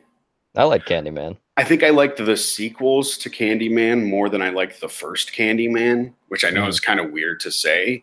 But the first Candyman was very, I don't know, there's just something, Birth of a Nation, that popped up. That's popped up under black horror films. Holy shit. Who put this list together? Malcolm X. Candyman, they're saying Night of the Living Dead. Because he's the main character, right? Because he's the main character, and he's and Candyman is the main character in the remake of Night of the Living Dead. What's his name? Todd. Yeah. God damn, I forgot his fucking name. Something Todd. One See, they second, got I'll just check it out real Blackula, quick. Eve's Bayou. I've never seen that. They don't have many on here.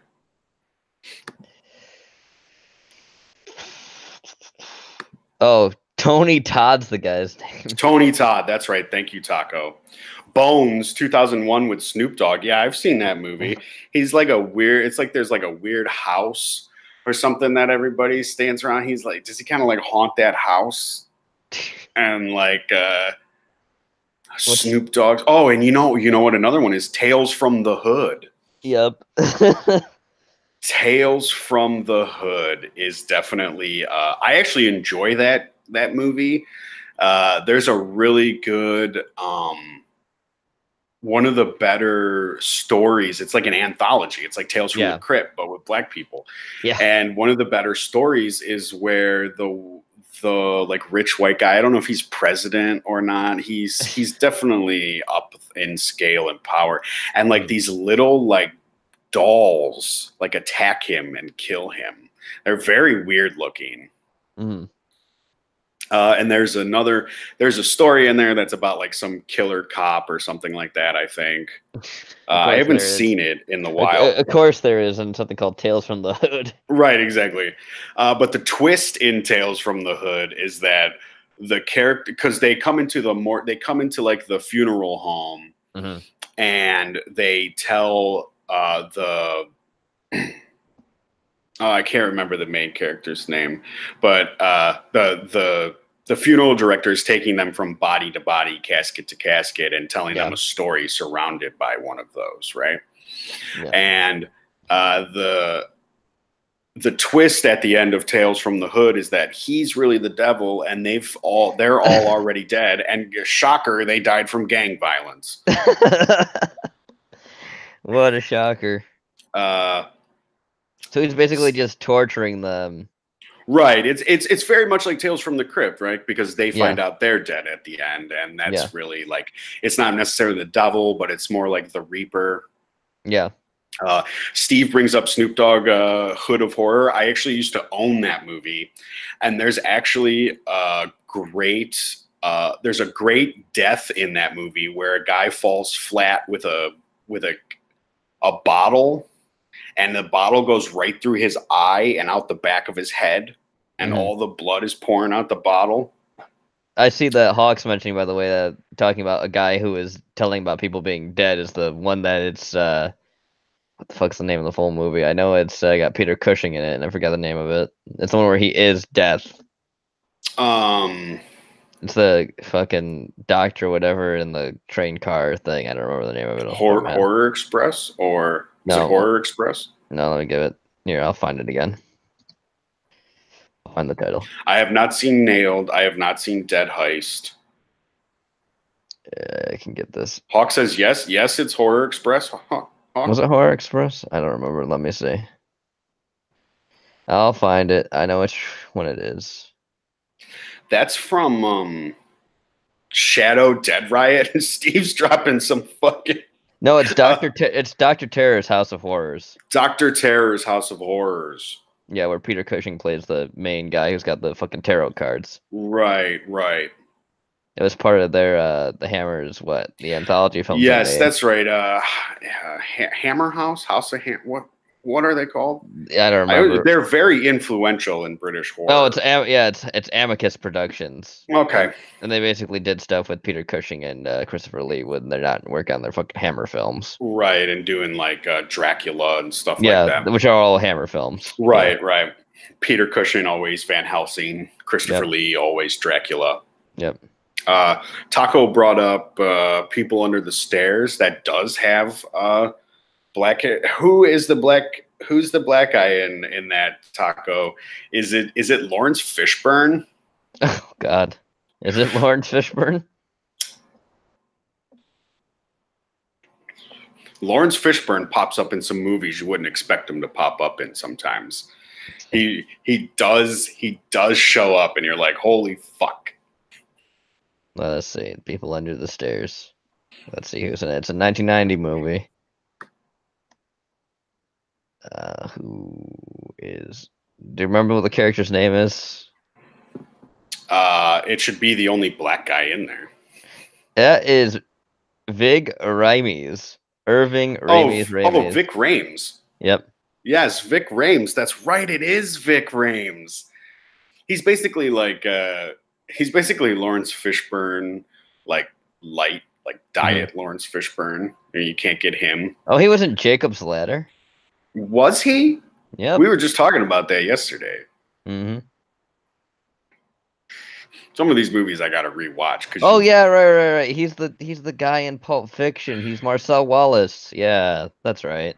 Yeah, and he's in the Dawn of the Dead remake. Yep. He's a cop in that.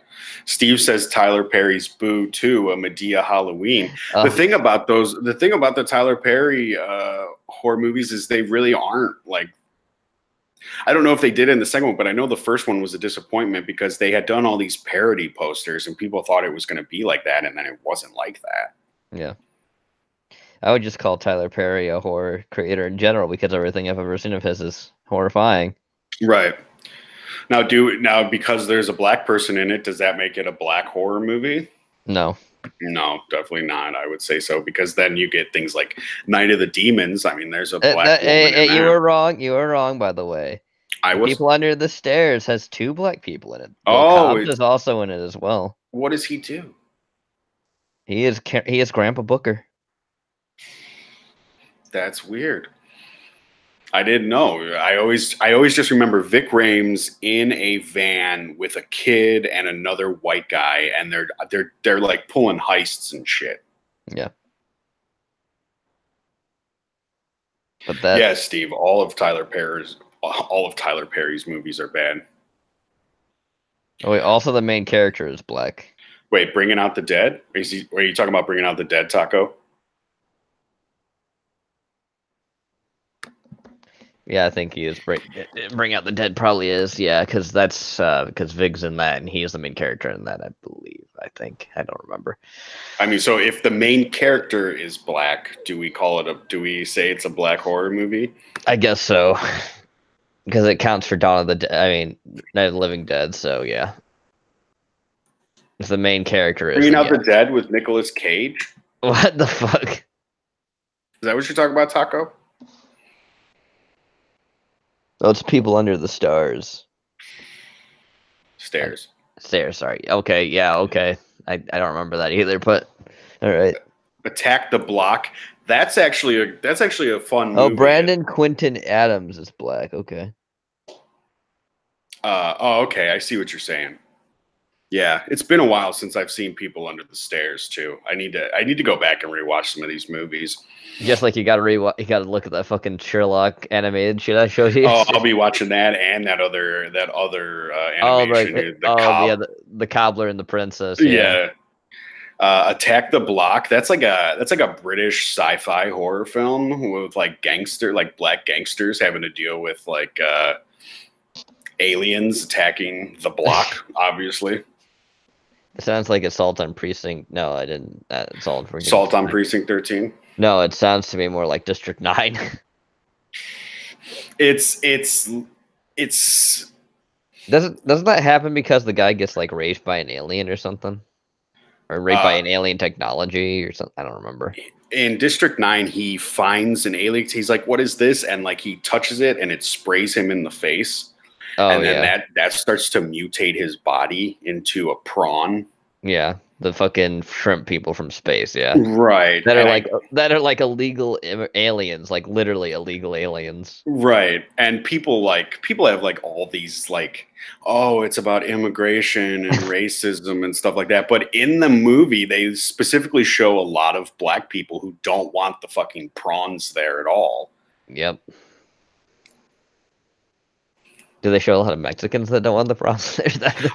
No, because it's in South Africa, so they don't have any Mexicans.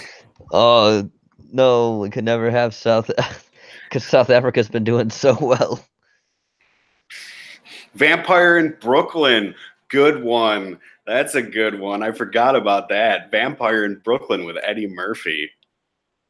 And it's not as comedic as you think it's going to be because it's Eddie Murphy. They actually try to play it really straight in that movie. Mm-hmm. You guys are dropping some good ones.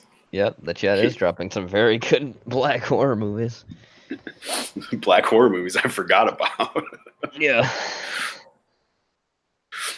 So we'll say that if it has a black lead character, or Mhm. if it's written by a black guy, because I can't think of any other black directors. Mm-mm. Jordan Peele's the first one I can think of. I'm sure there are guys out there. I don't know who made Shaft, and I don't know who. I'm sure were black guys who made those movies, but there's got to be other black directors out there. Or there's white directors making blaxploitation films. Or Jewish directors posing as white directors. You got me there. Leave it to the chosen people to speak on behalf of the black community. Yeah, right. Them black Israelites are rising up. Yeah, I can't. I'm trying to think of a black director off the top of my head. Oh, don't forget Spike Lee. Yuck. Oh, that's right, Spike Lee. Every movie he makes is a horror movie. He actually did kind of make a horror. It's not really a horror movie. It's a thriller, and it's not really a thriller. It's he made The Summer of Sam. Mm-hmm.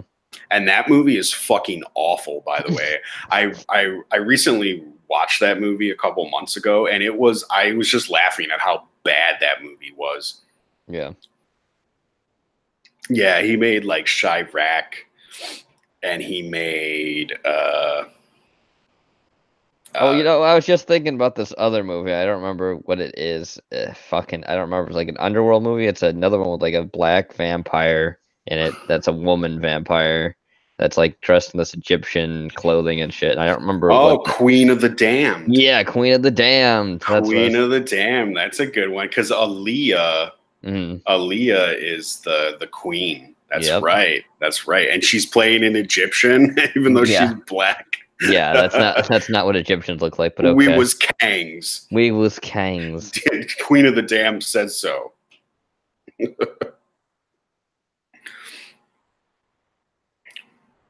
Richard Ayoade. Oh, yes. Richard Ayoade. They really just could not find an Egyptian actress to play the fucking Egyptian character. Are you shitting me? Yeah, you really think they would find like somebody more, you know. Aaliyah was hot. She was very hot. Richard Ayoade is a good name to bring up, Steve. He has a weird little movie. I can't remember the name of it. It's got the kid who played Lex Luthor in this DC movie that nobody liked, and he was bald and stuff. But he plays like a guy who he works at this. It's got a weird setting to it. Everything's very dark, but he keeps running into his doppelganger while he's at work. And the movie is very dark, but it's also very funny. I like Richard Ayoade as a person. He was also in Garth Marenghi's, The Double. He was also in Garth Marenghi's Dark Place, which is like a satire of Stephen King. Yep, it is. I love Garth Marenghi's Dark Place. That's a good one. That's just a good joke and everything else. I like he has the son that's like born from like it's like nutsack or something. Or yeah. They're like everybody like is in the hospital, and it's all Stephen King tropes and everything like that. Yeah, because it's a big play on Kingdom Hospital. I think is the whole idea. Yeah.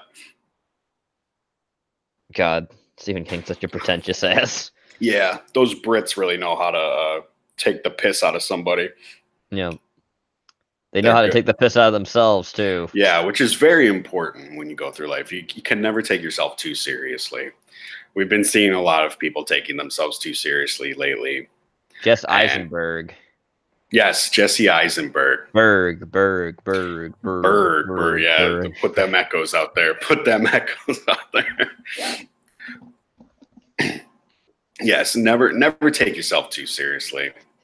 Yeah, sorry, but The Mist was the fucking worst Stephen. Oh, Taco, we're gonna have a problem. We're gonna have a problem, but that's one of my favorite movies. That's one of my favorite Stephen King movies. I really liked The Mist. What didn't you like about it, Taco? It also has a black guy in it who rallies up all the black people to leave and leads them to their death. Yep, he does. Fight me, Ariel. Let's meet at Pro South Wrestling. You and me, Taco. Wait. Did anybody see fucking Donga wrestle last night? I don't think anyone's mentioned it. Cogged into a show today. He probably would have brought it up. He wrestles Internet Drama. Yeah, Internet Drama is the guy's actual name. Yes, that's the guy's actual name. Internet Drama. Yeah, get the fuck out of here. Yeah, that was his name. The thing is Internet Drama. Oh, it's so bad. And then he hugs some lady before he leaves after he obviously wins. That's pretty. Oh, it's his mother. It looks like his mom is actually there watching. Yeah, you're right. This is a horror podcast. Donga is pure comedy. You're not joking. True. But maybe his life might be a horror. It might be a comedic tragedy. So what do we got? We got Jordan Peele and Richard Ayoade. Are those the only fucking... Jesse Eisenberg, too, since Taco mentioned him as well. Hold on, tell us what Jesse Eisenberg did. Berg? Berg. He's one of the chosen. Bill Duke, apparently, too, is another one. Bill Duke? I don't know if I've heard of any of these directors. What have they done, Jeff? Wait, Bill Duke from The Predator? Did he? Oh, is it just characters we're talking about or directors? I thought we were talking about directors. The Predator has 2 great black actors in it. Hey, you can't talk about The Predators because it's about homosexual men. Oh, yeah, that's right. We'll go over Dread Central. We'll do a whole podcast on them. Bill Duke, I don't care who you are. I'll cut you. I'll bleed you right here. Leave you right here. That guy. Duke Media Entertainment, apparently. Media. Oh, Jesse was Lex, is what Taco was saying. Oh yeah. Jesse was Lex. Duke Media Entertainment. So apparently, Bill Duke does media shit. What has he done? Yeah, I haven't heard of anything he's done. I mean, maybe he's doing independent, low budget stuff.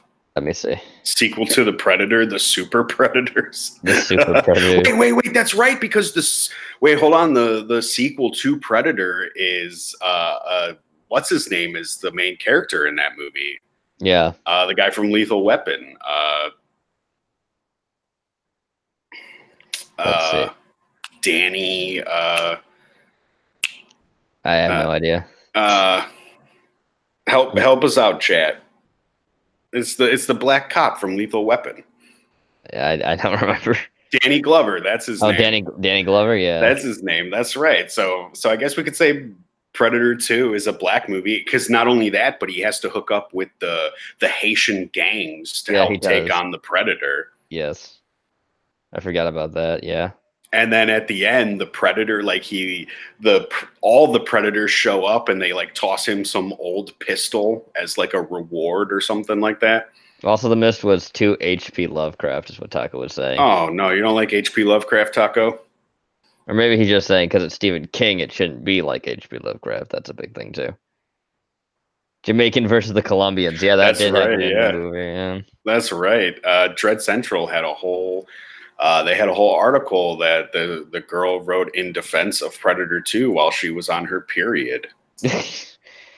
The Cemetery Club and the Sisters Act 2, Back in the Habit. Back in the Habit, Sisters Act 2.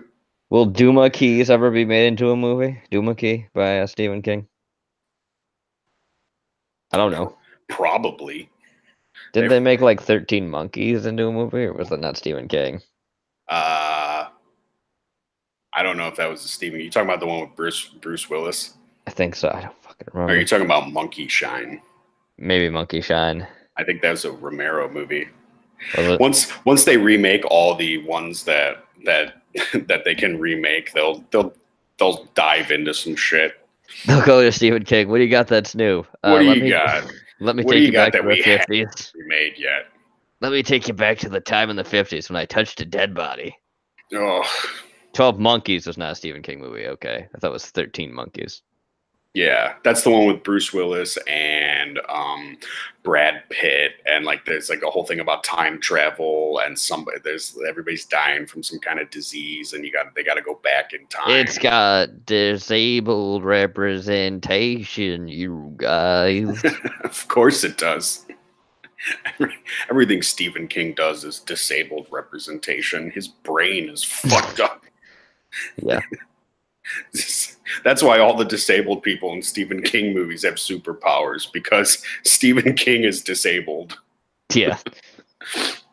Oh, that might be slander. It's okay. You're gonna get sued by John Carpenter. That's Too. all right. You get in line, Stephen. John Carpenter's got 2 lawsuits coming. Jamie Lee Curtis, Toby Hooper people. Sigourney Weaver, probably, I'm sure, too. Sigourney Weaver, probably, yeah. Carl Franklin, who's that, Steve? I'm not sure what Steve means with it. Stephen King is a LARPer, yeah. Yeah, he really is. Like we say on this show, he's stuck in 1957. It was the best year ever. I remember it like it was yesterday. My best friend got hit by a train. Apparently, he has no recollection of that. He's like, he's remember we were going through Stephen King's wiki last night. Yeah. we saw some suspicious activity on there. Yeah, like murdering somebody. Yeah, the guy who hits him with the car. Suicide, apparently. Just ends up a year later committing suicide. Yeah, not only is he stuck in the past, but every fucking thing is based on his home state or something. Then, yeah. Yeah, he's obsessed with Maine. Who was the president in 1957? Was it Kennedy still? I mean, it might have been. When did Kennedy go out? 61? 63. 63? It was, no, maybe it wasn't 61. It could have been, I don't remember. I have the fucking thing. He's actually, like, died on my cousin's birthday in the 22nd or 23rd. What year did we go to the moon? We went to the moon before Kennedy got taken out, right? Yeah. Let me see. Eisenhower. Oh, Eisenhower? Okay. That must have been, like, right after the Korean War. Mm-hmm. I have this stupid Stephen King book somewhere. Where is it? Oh, you haven't burned it yet? I haven't. I got my pile over here. Let's see what we got. Let me see what I got in this huge pile of shit that I decided to buy because I was an idiot and thought that Stephen King was good. I'm telling you, you need to just have a bonfire and just start throwing. Oh, here it is. It's 1/22/63, where basically if JFK lives, it like messes up the timeline and shit. That's right, and then they kind of turned that into a TV series that nobody cared about. Yeah. Right, because he goes back to that time, like James. How Franco. long is this? How many pages is this fucking thing? Every Stephen King book is too long. Let's see. I'm just looking at 1,080 pages. Oh, fuck off, Stephen King. There are 1,080 pages. Oh, here we go. I should read this. This expert from Stephen King here. Okay, go ahead. Almost half a century has passed since John Kennedy was murdered in Dallas, but 2 questions linger. Was Lee Harvey Oswald really the trigger man? And if so, did he act alone? Nothing I've written in 11/22/63 will provide answers to those questions, because time travel is just an interesting make-believe. Like his whole political fucking ideology. But if you like me, are curious to know why those questions still remain, I think he would give you a satisfactory 2-word response. Carolyn. Not just footnotes of history, but footnote to footnote, and yet. Jack Ruby owned a Dallas strip joint called the Carousel Club. Carolyn, whose nom de burlesque was Little Lynn, danced there. On the night following the assassination, Ruby received a call from Miss Carolyn, who was $25 short on December rent and desperately needed a loan to keep from turning into the street. Would that be of help? Jack Ruby, who had things on his mind, gave her the rough side of his tongue. In truth, it was only the Dallas Sparky Jack seemed to have. This is just like a big analysis of his. Terrible. Yes, it's so terrible. It's his analysis. Asks, did the trash fire called Under the Dome get turned into a good TV show, or did that suck like the book? It sucked. It was bad. Yeah. because I know Under the Dome, the whole thing was in the book. I think it's just aliens, like adolescent aliens, fucking around with the planet. Yeah. So here's the thing with I'm looking at the Stephen King thing of the book, the 11/22/63, and it says now a Hulu original. Oh, sorry, yeah. Ugh. Oh, it was so bad. I watched a couple episodes of it. It was terrible. Yeah. Under the Dome was trash. They make the cops the bad guy in that. There's a cop in there, and he's the bad guy, obviously. Mm. The Mist TV show was terrible. They didn't even have monsters in that. Humans are the real monsters. Yeah. Shut the fuck up. So let's see. Let me get this whole fucking stack here. I just picked a few of them. I got fucking Dreamcatcher here. I've got Tommyknockers here. Let's keep going. Let's see what else we got in this. Tommyknockers was another one that was so bad. Yes, it is. This is Philip K. Dick. That's a good writer. So I quit Under the Dome halfway through the book with Stephen King describing how this dude was raping corpses or something. Yeah, that sounds like something Stephen King would put in his fucking book. And here's the only good Stephen King book I have besides like it and Pet Sematary and I think Salem's Lot. I have Night Shift right here. It's an original copy, I think. Yeah, Night Shift's not bad. No. Well, but here's what it says in the fucking thing. Excursions into the horror by the author of Carrie and The Shining is what they were mentioning at the time. Excursions. By excursions, they mean drug-fueled fucking... Yeah.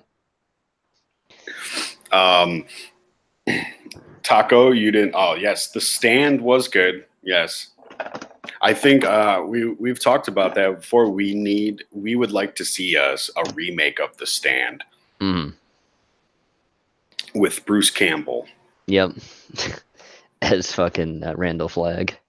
Now, would you consider Green Mile to be more Shawshank Redemption with a little bit of a supernatural vibe to it? Because it kind of really seems to be that way. Yeah, it almost seems like it's very close to Shawshank. You just gonna linger there, Moppy, or what are you doing? My cat's standing in the door. I have no idea what she wants. Moppy, what? Taco, you didn't like V? Which V? You didn't like either of them? Because I know they remade it. They redid the television show. In the original V television show, Robert Englund is one of the aliens. Yes, he is.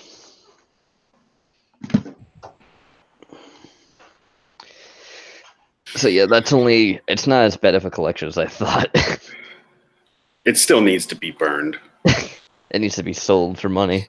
So yeah, sell it, get what money you can from it. Keep the ones you like, put them on your shelf to never read them ever again. Yeah, exactly. Because you don't need to. No. Yeah, they're not the best scripts, in the 70s. What is V's from the 70s, right? I believe so. The original one, yeah. I think it's most iconic because of the whole twist where you get to see that they're actually like reptilians. Reptilians.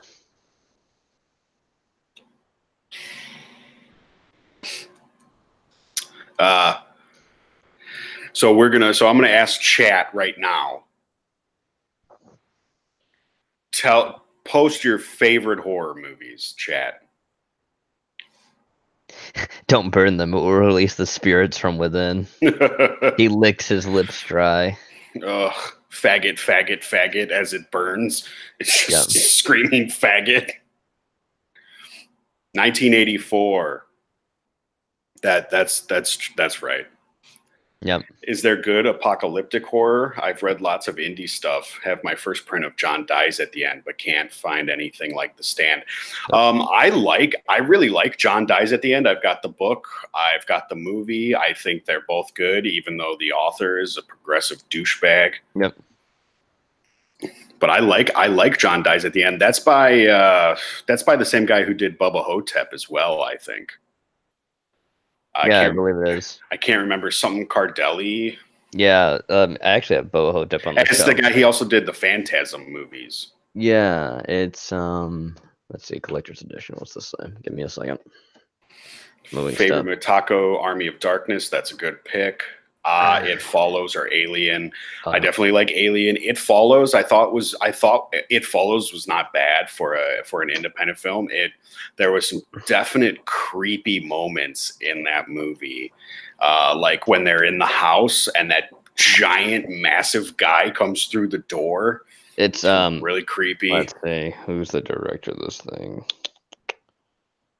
Does it say? Bruce Campbell. Let's see. Yes, the tall man is in. It's Don Coscarelli is the guy. Yeah, Don Coscarelli. Yeah, I've got the Bubba type thing right here. I like John Dies at the End. John Dies at the End is really funny. It's good sci-fi. It's got some creepy horror moments in it. And the book is it goes more in depth to the whole thing. It's basically about like another dimensional Lovecraft type being whose like blood is a drug, and it sort of connects you to the other world.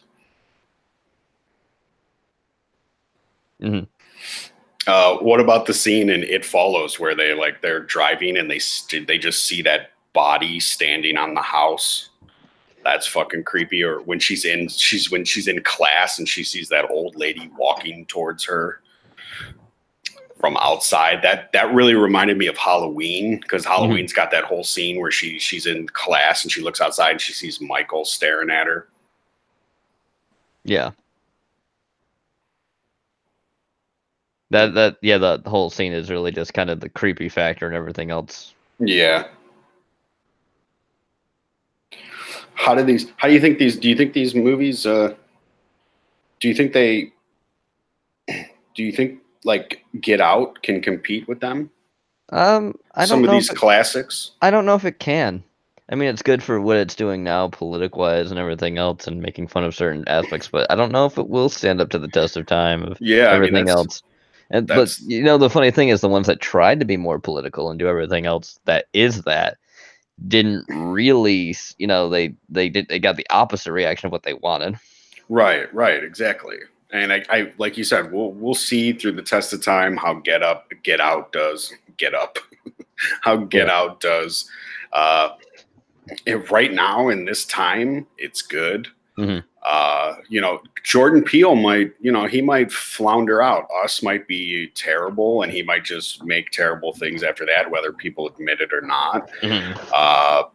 And it might be one of those things where he does even better work, and it becomes one of those things where it's like, well, what was his first movie? Oh, his first movie was Get Out, and it's not really widely known like some of his other work is. Yeah, it could be either way. I could see either half. I hope he's not M. Night Shyamalan too. I agree. Yeah. M. Night started out really high, and he just took a fucking nosedive, man. Yeah. And there are some M. Night Shyamalan movies that I enjoy. I know people don't like. I liked Lady in the Water. I thought it was fun for what it was. What's the one that didn't he do it where the devil's in the elevator? And I don't remember. Oh, that's called The Lift. Yeah, The Lift. I thought that was a decent one. It's either called that or The Elevator. Yeah, something like that. It's based on a different movie, but he makes it so it's really suspenseful. And one of the guys, and it's the devil. And they're all trying to figure out like who's Satan. Yeah, people every time like the lights go out, somebody else dies. It's called The Devil. Oh, is it called The Devil? Yeah. Okay. It's something like that. Who knows? He's got so much trash. It's almost like Clue, but all in one area with the elevator. And then I always remember the part where the guy drops one security guard that's watching, he's very superstitious, and he drops his bread and it lands butter side down or something like that. And that means the devil's around because the physics is weird. Yeah, it's just called Devil. It's called Devil. Okay, so it's all about who the devil is, isn't it? And it's got a weird twist where they're all sort of connected to each other. The Happening, After Earth, Avatar: The Last Airbender marathon. Mhm. Oh my God, you would, that is quite the nosedive. Like The Happening's got parts in it where you could laugh because Mhm. Mark Wahlberg is so fucking bad. But then by the time you get to After Earth and Avatar: The Last Airbender, it'll probably end with a gunshot because you'll just want to kill yourself. Yeah, none of them are really horror movies, but you will leave with nightmares, all for the Yeah. wrong reason. And that's a shame too, because everybody saw such promise in M. Night Shyamalan, but I think he blew his load on Sixth Sense. Yeah.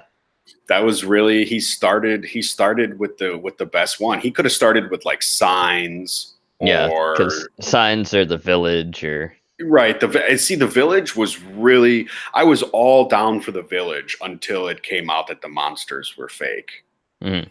I was down. I thought that was going to be real. I was really into it. I always like monster movies. I thought this was going to be I knew there was going to be some stupid twist. And it's not even that the monsters are fake, that's the real twist. The real twist is that they're in the present time and not in the past.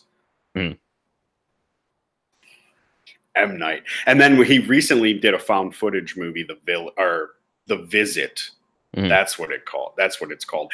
And that movie, like, I don't know if you're supposed to laugh at that movie, but I just laughed all through that fucking movie. Yeah. Have you seen that movie, Gene? I've maybe seen bits and pieces of it. Most of the stuff it usually is that way with me. I like, oh, I've seen this before. I don't remember fully unless it's like something I I think really like. I think the most iconic scene in that movie is towards the end where the grandpa, who's not it, they're not really their Yeah. grandparents. They're fucking mentally ill old people who escaped Mhm. asylum. The grandpa, like, he shit his diaper and he like puts it in the kid's face and Ugh. rubs it all over his face. Ugh. That's the most iconic fucking scene from the movie. Ugh. And chat, or even Gene, what did you guys think about like Split and Unbreakable? Like, I really liked Split. I thought Split was really done well. I don't know if I've fully seen it. I think I've seen bits and pieces, but I don't know if I've fully seen the damn thing. I was never much of a fan of Unbreakable, mainly Mhm. because I'm not really a Bruce Willis fan. Uh, which I don't know how he keeps getting work. He's a conservative. Yeah, he is like bigly, so I don't. Yeah, he's not shy about it either. Mm-mm. But I guess it's one of those things. It's like that Chris Pratt thing. Mm. He's established himself. He's a big name. He's a persona, and Yeah, what do Bruce Willis is going to bring in. He's fucking Jack McClane or John McClane. John Whatever. McClane. Yeah. Yeah, he's going to bring in the ticket sales. So they probably hate that too. But I liked Split more than I liked Unbreakable, and I saw Glass, and Glass was all right. It wasn't too bad. Yeah. But Split, definitely, it's got my girl in it. Oh yeah. I can't. I got to give it a little bit of a favor there, and she's in Glass too. So, Mhm. but So you gotta give it a little favor there as well. it gives a little favor there too. She's not in it as much as I'd like her to be. Mhm. But Split, I thought, was unique. I thought it was a great take. I'm really surprised that ABCs of Death hasn't come up. Yeah, ABCs of Death isn't bad. ABCs of Death 2, I think they did a second one. I like ABCs. I like when they do anthologies like ABCs of Death because it gives like independent directors a chance to show off their skills. Yeah. Shit like that. And what was the other one? There was another one. VHS. That is sort of like anthology horror. The VHS one where it's supposed to be found footage Yeah. anthology horror. Yeah. Yeah, those both. I think VHS they did a spin-off for one of those stories. Mm. Yes, the Asian ass kill was something. You're not fucking wrong there. That whole movie that whole movie, it's got some really weird fucking shorts in it. The Fly with Jeff Goldblum. Steve likes that movie. I like that movie too. Cronenberg's one of my favorite directors. I like the body horror. He did Videodrome and Naked Lunch, The Brood. Yeah. Scanners is iconic as fuck. I That don't is, think too many people haven't watched or don't know about Naked Lunch, mhm.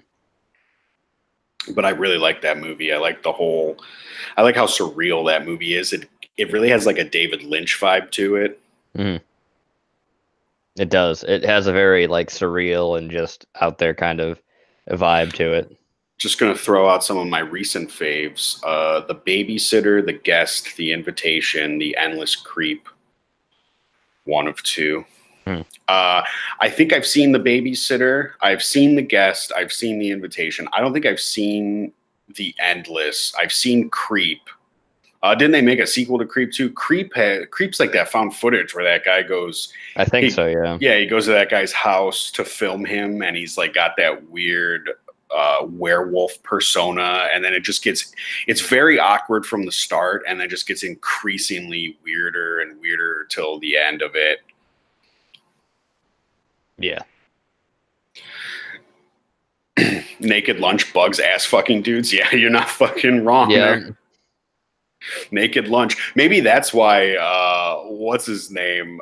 Because who wrote that book? Burroughs, I think. Yeah, William S. Burroughs, yes. Yeah, and he Star. When I was talking about this movie with Star, she had mentioned that Burroughs had told Cronenberg to make sure that everybody knew he wasn't a fag. Yeah. So that must be why. Yeah. Because I like 28 Days Later. Don't know why they made a sequel to it. Yeah, I like 28 Days Later too. I will tell you that 28 Weeks Later has one of the best openings in a horror movie I've seen. Mm-hmm. I really like it. It gets very intense, and the music is fucking. And he's leaving his wife behind and everything like that. But then after that movie, after that opening, it really falls off. Yeah, it does. I've seen it. It just kind of meanders in a lot of stuff. It doesn't really seem to go anywhere in a number of ways. Yeah, it's almost like they lost the direction of where they were fucking going with the movie. Yeah, it was almost like, hey, we've got this opening, but we don't really know what to do after that. I guess we could do this. And then it goes into found footage for a couple minutes. Yeah. Where they're looking through the night vision and shit like that. Mm-hmm. What was besides Get Out, Gene, what was the last horror movie you watched? It was probably, besides watching older horror movies again and seeing other things I've probably seen before, the more newest one was It. Yeah, I think that was for me too. I was pleasantly surprised with It. Yeah. I thought because they didn't keep it in the 1950s. Right, exactly. They modernized it, and they did a good job modernizing it. And I think everybody's kind of getting 80s nostalgia fatigue now. Yeah. Because the 80s, they really weren't as great as everybody claims they were. Yeah. But I like that I was a fan of the first Stranger Things season. I thought that was done really well, and I got that whole vibe from It.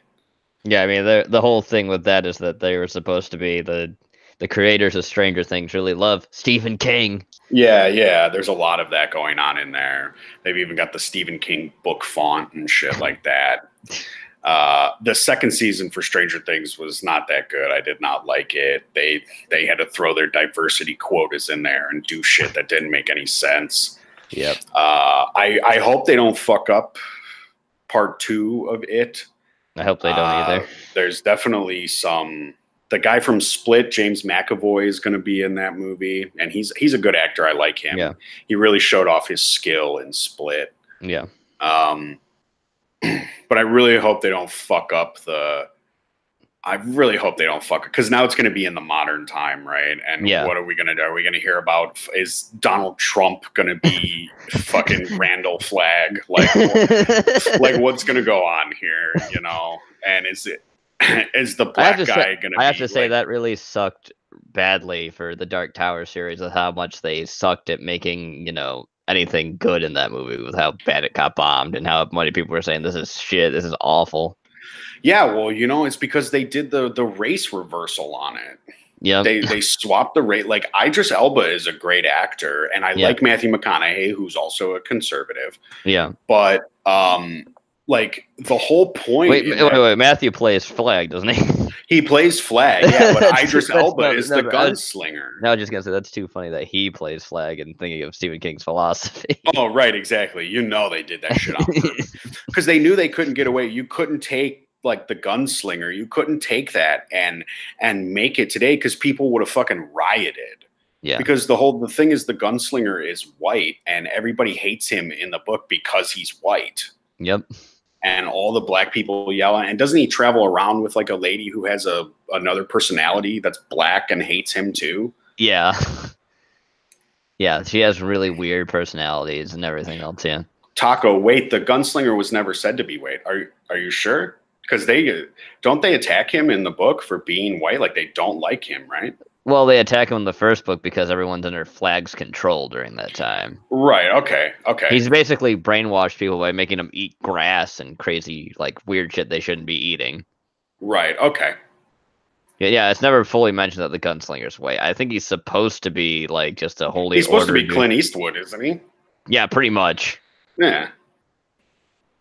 See, I'm not too. I haven't read too many Stephen Kings, and I've listened to I listened to this on YouTube because I was interested at the time. It was decently, written for what it was worth and what it was saying, but it was better that they, someone was reading it because, reading it out because I would not fucking listen to try to read this shit. Right. And eventually, like, Stephen King writes himself into the book. Yeah, that's after the car crash. That's after the fourth book, where it gets way downhill, like, in quality after that. God damn. Yeah, it was a good idea. Like a Western fantasy horror series would be interesting, and I think it, did a cool thing. Even Perry did his own fucking one of the best books, The Stand, in it, where Randall Flagg exists in another universe, in another time, basically killing people. Right. From a whole nother world that he's trying to corrupt and take over. It's like there's multiple Earths and other things like that. That was a neat concept. That was the Wizard in the Glass. Right. And I know, like, in the movie, they put like a Pennywise Easter egg in there. Yeah. Trying to get people to, like, it was even in the trailer, and they were trying to get people to go off the It hype. Yeah. And then, of course, you've got, we discussed them yesterday, like after the It hype, you got like 1922 and Gerald's Game. I didn't like either of those movies. It's okay if you did like them. That's fine. But Gerald's Game got so much praise. And I can't remember the director of Gerald's Game, but he is, I think his name's Mike Flanagan. I think that's his name. He gets so much praise, and I hate his movies. I fucking hate them. He just did the new House on Haunted Hill movie, or The Haunting of Hill House, whichever one it is. House on Haunted Hill, you mean? Or? Yeah, it's like a Netflix series. He turned into like a Netflix series now with Carl Cugino and shit. Okay. Dolores Claiborne was a great book. That's the chick that's in Misery, isn't it? Yeah. It's Dorothy, Kathy Bates. Yeah. But it's like it's a prequel to the whole thing that happens in Misery, if I remember correctly. Really? I think so. Yeah, I'm right. Okay. So Dolores Claiborne is the chick from Misery? Yes, she's the chick from Misery. She's the chick in the book. She's the main character. Her name is Dolores Claiborne. Right. I liked Misery. I mean, how iconic is the sledgehammer to the fucking ankle scene? How iconic is the fact that it's Stephen King getting hit by a car that totally... Stephen, what are you doing with your life, Steve? He has no idea. He doesn't. Shit. I was just talking about something I forgot, though. We were talking about just Misery and the iconicness of it, and... Yeah, but I was saying something before Dolores Claiborne came up, but I forgot. Oh, Gerald's Game. Yeah, well, I was talking about Mike Flanagan and how much I hate his movies. Yeah. And he gets, like, I think he did Oculus, and he did Hush, and some other things. And if you like Mike Flanagan, that's okay. I got no problem with that. But I just can't stand his movies and all the praise he gets. His stuff is mediocre at best. Gerald's Game was one of the worst films he's ever done. Secret Room wasn't bad. Oh. Is that the one with Johnny Depp? I think so. That's what Taco just said. Secret Room isn't bad. I think the book itself from Secret Room is actually worse than the movie. The thing about it's all about Stephen King, and I just hate anything that's all about him in a book. Yeah, which is most of his books, right? Yeah. Let me tell you uh, about I'm the struggling alcoholic writer that can't get anything done ever, and I live in this part of Maine. yeah. The best thing about Secret Room is that thought finally gets patrolled at the end of the movie, and nobody ever finds, and he gets away with it. Yeah. Didn't he like wasn't if I'm remembering correctly, it's been a long time since I've, seen things about the film, was the fucking fact that uh I think that he writes in a diary a lot in the entire thing as well. Oh, does he? I don't remember. The Langoliers. Oh, that might be one of the worst Stephen King miniseries ever. That The book had Lang. like Lears in it and the Sun. Yeah, that did, and the Sun Dogs. I don't know who the Sundogs are. No, it's another Stephen King story. Oh, I don't know what that is either. But the Langoliers, I remember how bad that miniseries was. Oh my god, it's Let me got tell you about the Langoliers. My daddy always told me about the Langoliers. They'll get you. They'll get you. and another disabled kid with powers. Yep.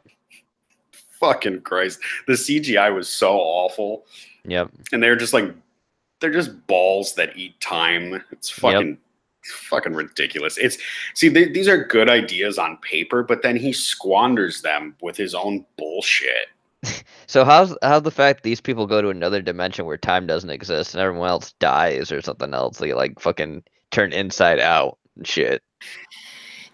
Yeah, I lines of coke. that's what it is. Uh, Fucking Christ, man. Stephen King is just. the greatest horror writer of our time. How can you talk about Stephen King and not talk about Maximum Overdrive? Look, I love Maximum Overdrive. It's such a great movie. How can we talk about Stephen King and not talk about Sleepwalkers? Oh yeah, let's let's talk about Sleepwalkers. Where everybody just basically comes in at a certain point, you get every cameo possible, and even Stephen King shows up in it, and he directed it and wrote it. For all that talent that shows up in that movie, you'd think it would be good. Nope. But no, it's not. It's so bad. They're like cat people. Yep. And I don't know what they do in that. They're movie. incestuous cast people. They too. are incestuous. Oh, it's so gross. Stephen The King mom's hot. Stephen King with his weird fucking. That's another thing. He's almost like he writes like sexual deviant shit. Like somebody was talking about there's a part where he's raping corpses and some guy's raping corpses, and then it's incestuous cat people, the underage orgy scene from It. I'm gonna have to disagree with you here. Technically, that scene is not an orgy. They all fuck her at different times. It's not at the same time. Right, but they're all like, what do they do? Go to a different part of the sewer? They stand in line to fuck her. Yeah, and he's got her describing the size of their dicks and shit. Yes. They're fucking 12 or however old they are.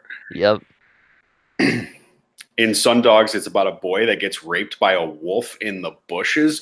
What the fuck, Stephen King? And this guy has the audacity to like moral fag all over Twitter. I'm gonna block you from Tumblr and Twitter and everything else. Oh, I haven't read any of Joe Hill's stuff, his kids' stuff. Horns was a terrible movie. I did not like that movie. Yeah. And I know he's getting a show, I think, based on his Nosferatu.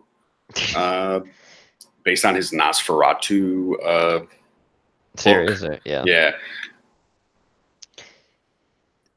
Was it Owen King that you read the stuff of that's really shitty, or? When we were looking at the wiki yesterday, it said Owen King is also an author, but I've never heard of him. I don't know what he writes. Maybe he writes like romance novels or something, and he's just gone an opposite way. He's obviously not as successful as his brother and his father. Nope. Because I've never heard of him. And he has a daughter too, and I think she's also a writer. Why is everyone in this fucking family a writer? It's the same when you get like everybody in an acting family is an actor, or Yeah. it's like it's the thing is like it's the nepotism that we were talking about yesterday. It's like they can get their foot in the door because Steven is, and they don't have to actually get a real skill or anything like that. They don't have to do any of that. They can just write and say, I'm Stephen King's kid, and boom, you get published. Yeah. Because he's an author. Owen is an author, and he's Yeah. obviously been published. Even though I've never heard of anything he's done. If somebody wants to look up to see what Owen has written, I have no idea. All I know is Joe Hill because he's just like his fucking dad on Twitter. And he obviously, I don't know if he took his mom's last name or he just uses that as a pen name so he can escape his dad's shadow. But you don't get to escape your dad's shadow when you use your dad to get your foot in the door. Yeah. I'd say that's true with a lot of things in life too. Mm-hmm. It's a little sidetracked, but if you want some great writing in book, put Max Brooks is a way better writer, says Taco. I've never heard of Max Brooks. Me either. I would be willing to check him out. I'll definitely look into his stuff. We were talking about Thomas Ligotti yesterday too. We were. Thomas Ligotti's got some great stuff. I'm actually in the middle of reading his philosophical nonfiction book called The Conspiracy Against the Human Race. I think it won a Stoker Award, and it's really scary for a nonfiction book. Oh, he wrote World War Z. Z. Oh, that's the guy who wrote World War Z. Okay, I remember him shilling for the movie, and not the shitty movie. Okay, yeah, right. The movie's probably a lot better than the fucking. I mean, the book's probably a lot better than the movie. Yeah, I think I've read a little bit of the book and I enjoyed the book, and then the movie came out and it was nothing like the fucking book, and it was fucking terrible. Yep. Are they still doing World War Z 2, or has that been canceled? Because I think Brad Pitt hated doing that movie. I remember seeing a clip of Max Brooks from a convention where somebody asked him a question like, well, how do you feel about the movie and how different it is from the book? And you could tell he obviously wasn't happy that it was different and it had his IP all over it. Yeah. But he probably couldn't say anything. He couldn't say it's bad because that's what they do in fucking Hollywood. You're not allowed to say anything's bad. Don't write badly about this. Don't write badly about Captain Marvel. It'll look bad for us at Disney. Max Brooks is Mel Brooks' son? Oh. Are you for real? Is that real? He's Mel Brooks' son? I don't know. I mean, I like Mel Brooks, but wow. I did not know that. Look at that. More nepotism, getting people in the door. Well, he obviously deserves to get in the door. I don't know any of the other books. Has he written any other books? I'll be stop whining around my feet. I'll tell you some good books I like. It's called the Monster Island trilogy. Mm-hmm. It's Monster Island, Monster Nation, and Monster Planet. I think it's written by David Wellington, I think is his name. And he put everything out for free on his website for a long time. But it's a very unique take on zombies. And like in the first movie, it's this white guy who kind of travels around with these Somali schoolgirls in combat boots and like AK-47s and stuff like that. Mm-hmm. But if you guys have not heard of Monster Island, check that book out. It's really good. All of them are really good. I had a good time reading them. You might even be able to still read them for free. And I know David Wellington, I'm pretty sure that's his name. I know he did some other stuff with like werewolves and vampires, but I didn't check those out. I didn't read those. No, clearly the best vampire book is Silver Bullet. Oh yeah, of course. Of course. Because Stephen King wrote it. It's got to be Silver Bullet, right? Yeah. I know Dean Koontz actually did a really good take on Frankenstein, his prodigal son franchise, I believe it's called. Yeah. It's all about like Frankenstein. Like there's like a serial killer and Frankenstein is putting bodies together. And then eventually there's like, it's like he's got this whole army and they sort of like take over the living and like they're in charge and they're kind of become fascist and stuff like that. I always prefer Dean Koontz over Stephen King. I think he's a lot better of a writer. Yeah. And I always prefer Chuck Palahniuk because Chuck Palahniuk books are not like 1,000 pages. Yeah. And you still get some horror out of it, like The Haunted. That's a great book. Come on. Like, you know, a book's only really good when it's over 2,000 pages. Oh yeah, exactly. We've got our rates. We got Infinite Jest over here. That fucking book, the massive. The more pages, the better, right, guys? I get paid by the page in Word. The thing about like Chuck Palahniuk makes it really easy to read his books because the chapters are usually pretty short. Mm-hmm. So you feel like you're making progress through the book. Yeah. Clive Baker yep. over Clive Barker. Yep. Yeah, over Dean Koontz. Yeah, he's not bad at all. Nope. I think Dean Koontz is more of like a B list sort of author. He gets like a bad rap, but I definitely like Clive Barker. Yeah, Clive's good. Yeah, he's got great stuff. Great stuff, and especially stuff like outside of Hellraiser. I think they even there's an episode of Tales from the Dark Side. I think. Yep, there is. Yeah, I can't remember what it's like about like some little demon. I can't remember what it's called. I want to call it the Jack something, but I don't think that's correct. No, I don't remember either. I do not remember off the top of my head what it's called. Are you downstairs? Yeah, because of that. Moppy was whining my face. What are you doing? Get your own food, Moppy. She just like, well, now looking weirdly at me. I'm not going to bother with it. She'll come back upstairs and bug me. That's right. Cats. Yeah. They're supposed to be more independent. She's not really that independent. She acts like a dog. No. Little Moppy. All right. But yeah, Candyman. Candyman, we've mentioned that earlier, and all the other stuff. Barker's Nightmare on Elm Street? I thought that was Wes Craven. That's Wes Craven. That is Wes Craven. Moppy for co-host? Yeah. We need 3 co-hosts. I think Barker did Candyman, though, too, right? Yes, he did. Yeah, he did Candyman. Nightmare on Elm Street is Wes Craven. Unless I thought Wes Craven wrote that. No, okay. No. You never know. Sometimes, you get confused. Everybody gets confused sometimes. There's so much. Everything blends together sometimes. Everybody's inspired by everybody else and all the homages and everything. Yeah. And then you got horrible remakes like the fucking, what is it? The Pale Sands one for fucking not Friday the 13th, Nightmare on Elm Street, where Freddy's like horribly looking because they got like some Puerto Rican dude to play him. Jackie Earle Haley plays in the remake. He's the guy who played Rorschach from The Watchmen, and like his face is like CGI'd, I think. Oh God. I think maybe it looks CGI'd, I think, but it doesn't look good. No. The remake for Friday the 13th, not as bad as the remake for Nightmare on Elm Street. I will give it that. Yeah. The guy who plays Jason definitely has a lot of power behind his kills. You can definitely see it in his kills. Yeah.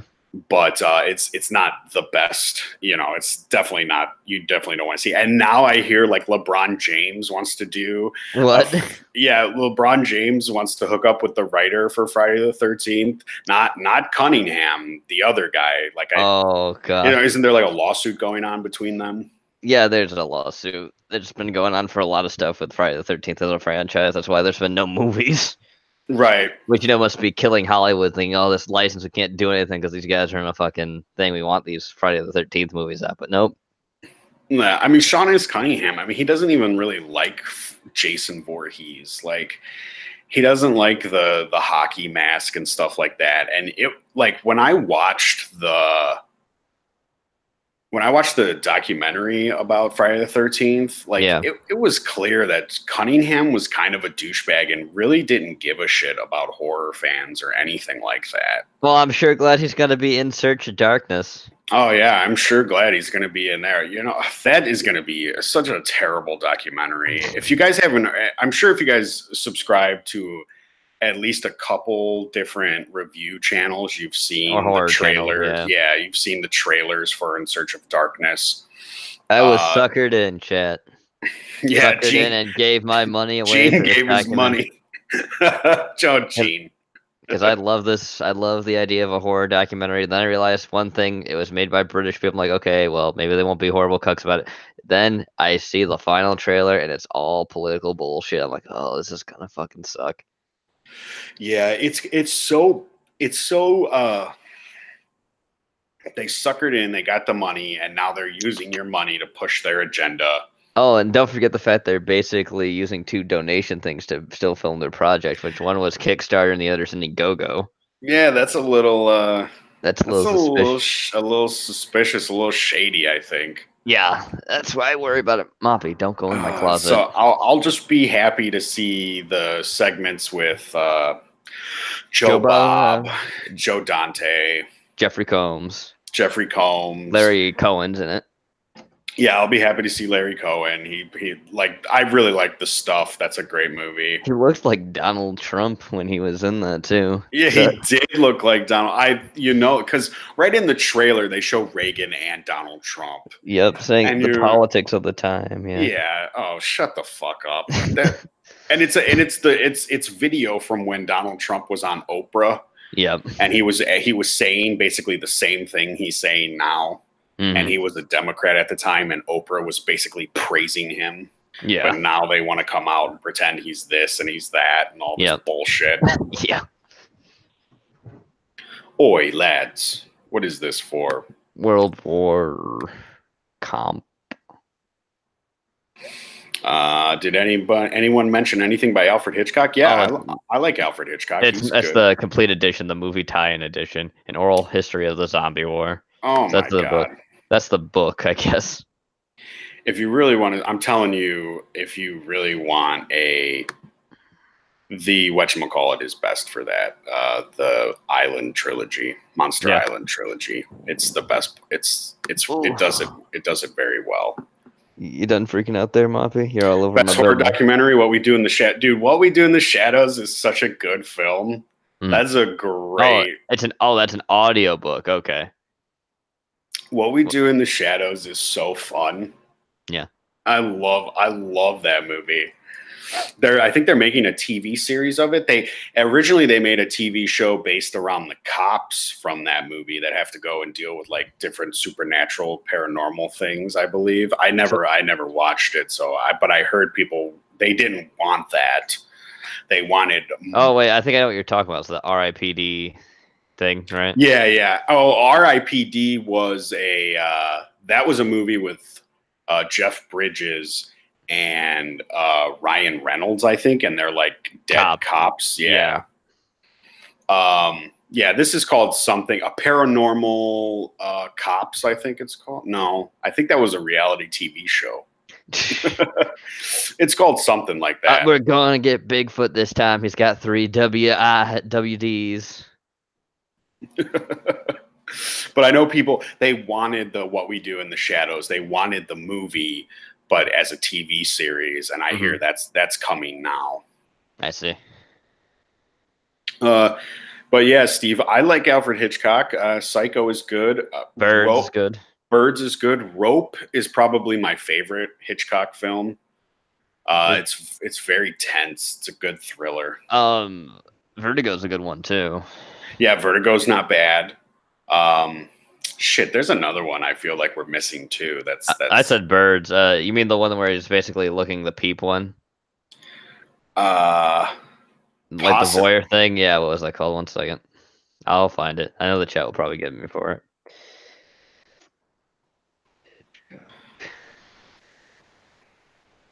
Damn right, Birds are good, Gene. Hawk said. Yeah, Birds is good. Let's see. Check is in the mail. Oh, you got a little Jack Burton over here? Totally. Let's Big see. Trouble Little China is a masterpiece. It's a great film. It's my John only Carpenter, bomb. It's my yeah, only John bomb. Carpenter considers it a flop and his only flop, and he's so wrong about that one. Let's see. I gotta find this. Where is it? I'll find it here. It's after. Strangers on a Train's a good one. That's not what I was thinking of though. There's Dial M for Murder, but that's Dial different. M for Murder is a pretty good movie too. The Trouble with Harry is not it. The Man Who Knew Too Much. Is that it? I think that might be it. Vertigo, North by Northwest, Psycho, The Birds, Marine. Alfred Hitchcock Presents that was a good show too. Yeah. I think my favorite episode of that is when that old lady kills her husband or something and then feeds the evidence to the cops. Yeah. It's a great episode. Yep. I'm gonna guess it's The Man Who Knew Too Much. I don't remember which one. Who a guy is crippling, is looking across the street. Oh, that is that's a really good one. I got that one on my shelf. That's Rear Window. Oh yeah, that is Rear Window. Rear Window is really good. That's a great, because like the whole time like you're in there and like you're peeping in on people. Yeah. And then like halfway through the movie, that guy looks over at you and sees you and he heads over to your place or whatever. It's a great film, that is. Yep. Yep, that's what I was thinking. I just didn't remember the name for some reason. I don't remember why it was called Rear Window, but actually, no, I remember why it's called Rear Window. It's because that's where he's showing. It's the house. It's the house's rear window or apartment's rear window. Yeah, because he's like looking out into like the center of all, like where everybody keeps their stuff. Mm-hmm. It's like there's a name for it, but it's like the backyard for all the apartments and shit. Yep. And they share it. Here's one. What's your least favorite horror movie? Least favorite horror movie? That's a hard one. Chat, you can answer too. Least favorite. I'm trying to think of my least favorite horror movie too. Yeah, it's hard, right? Because you don't really remember them. Yeah, if they stink, and it's just like yeah, it's like why even bother with them? I know what my least favorite horror movie is. I'll say The Happening. Yes, that's a good choice. The Happening is very bad. It's Let me talk to the plastic plant. It's so ridiculous. It gets so ridiculous, that movie. Yeah. No.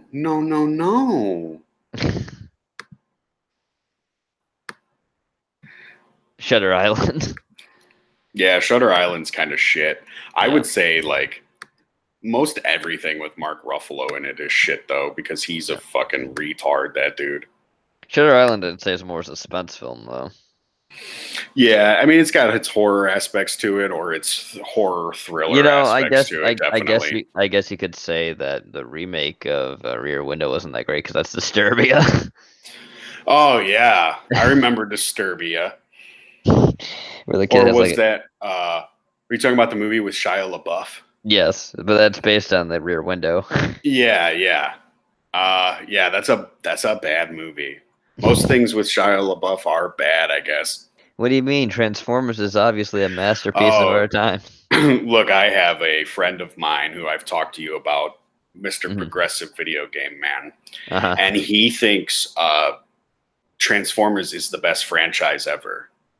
I can top you on that one. Oh, okay. I have a friend who thinks Kingdom Hearts is the best video game franchise ever. Oh, no. Oh, no. Do we have any Kingdom Heart players in chat? Anybody want to take that on? Anybody offended by that?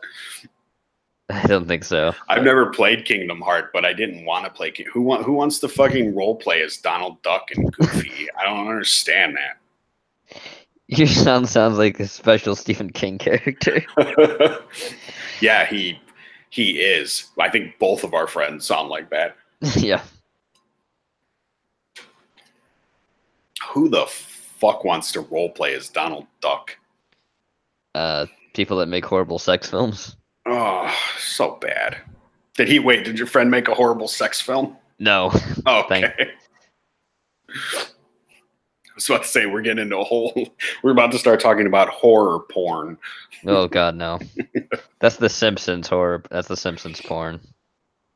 There's one of Um, those. Yes, it's yeah, horrifying. yeah, I've seen them all. Real men play real time strategies. I'm terrible at real time strategy games. Yeah, I'm not that great at real-time strategy games either. Cloverfield Paradox was definitely a huge disappointment. We were talking about J.J. Abrams a little bit yesterday. J.J. Jar Jar Abrams. Juju Abrams. Juju Abrams. Yeah, he is really a Jar Jar of film. Yeah.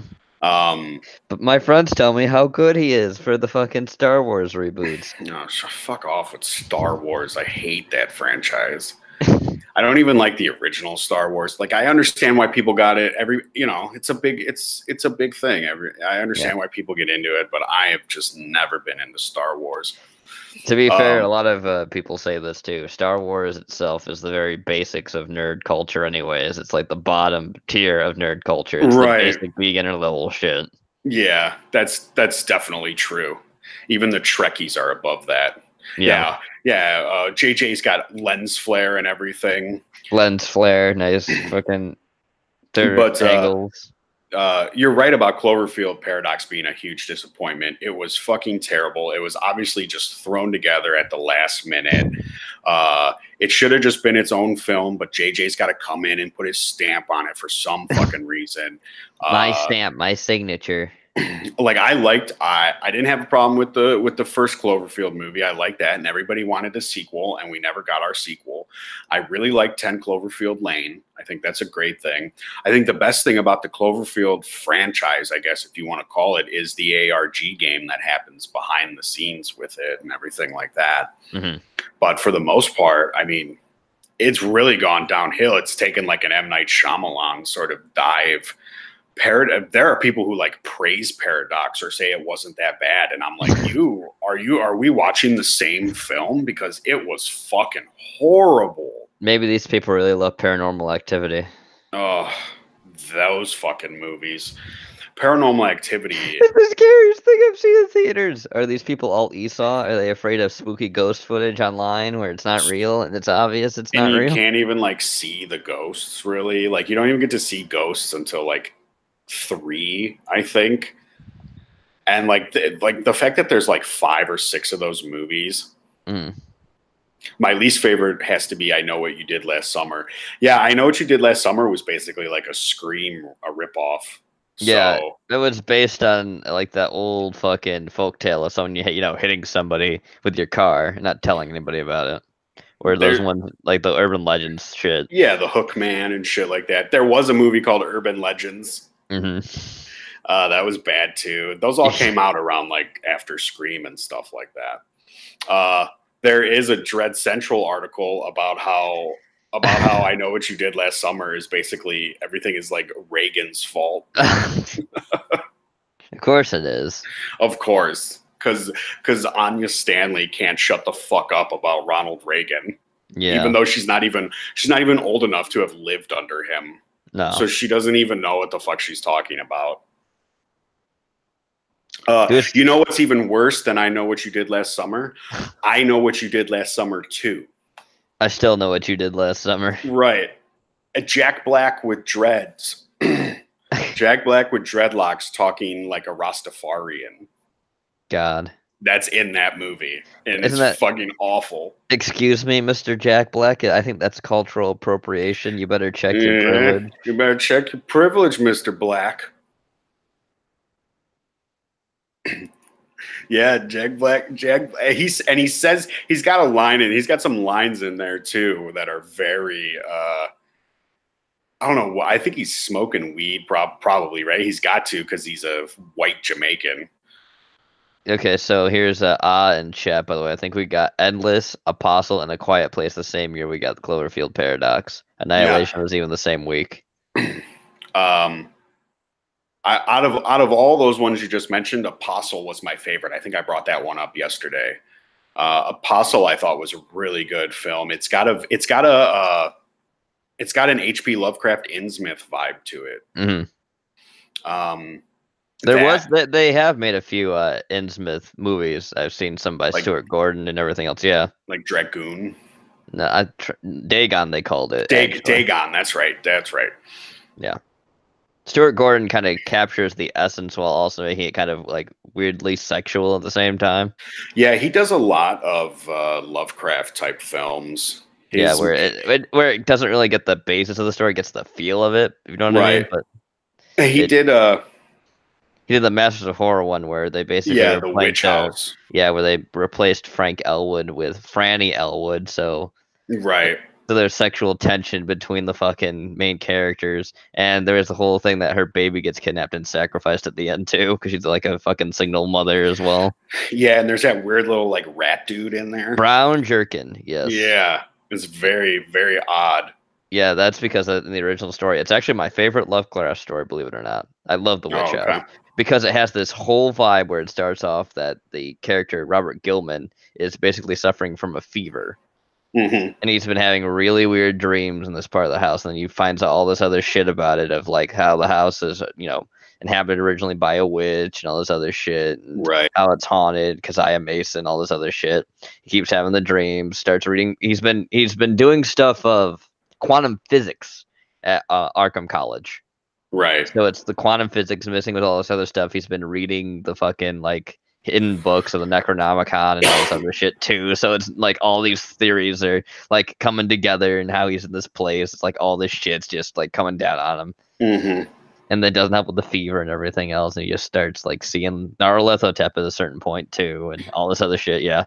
Right. Always got to have one of the gods in there. Yep, Nyarlathotep's the big one in that. Yeah. Because he's trying to get him to sign the Book of Azathoth the entire time. So he basically gives his soul to him. I think my favorite Lovecraft story is the Temple. I think that's what it's called, where they're in the submarine. Oh yeah, the one after they had sunk the ship is the German people in the sub, and they go under and they see like that temple, and it's like calling to them to like leave the fucking. Yeah, that one is it's very claustrophobic to me. There aren't enough horror movies that take place on submarines, Mhm. and I really I don't know, for some reason I enjoy a good horror movie on a That submarine. was that was actually set during World War One too, when they had sunk Yeah, the yeah. Lusitania. Did anyone else watch Kill List from 2000? I think that's a Ben Wheatley movie. I think I brought that up to Gene. I've seen Kill List. My favorite Ben Wheatley movie is Free Fire, which just so happens to have Brie Larson in it. Even though Oh. even though she's not what makes that movie good, but Kill List is good, and A Field in You mean England, I Cheese think it's Larson called. doesn't make the film Yeah, great? Cheese Larson. Flat ass um, Cheese Larson, yeah. It's very much like True Detective first season. Look, I'm a huge fan of the first season of True Detective. I got it on DVD. I've watched it countless times. That television show is it's practically perfect. And you're right, there are a lot of similarities to Kill List and True Detective.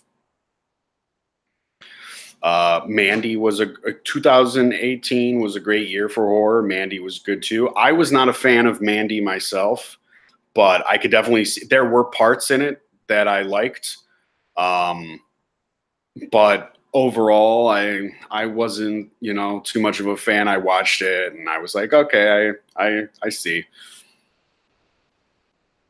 Yeah. But True Detective, I mean, shit, I could go on about True Detective forever. The second season was trash, and the new season just ended, and it was everybody was it was almost like a return to form to the first season. The third season was. Mandy was basically Hotline Miami with magic, is what they're saying. Yeah, that's true. That's very true.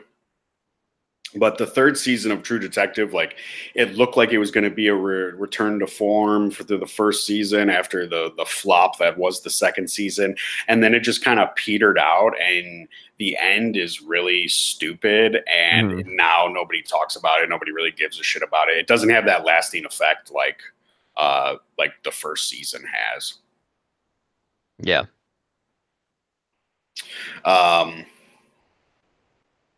What do you think, Gene? Should we keep going? I think we kind of covered a lot in this one. Yeah, we did.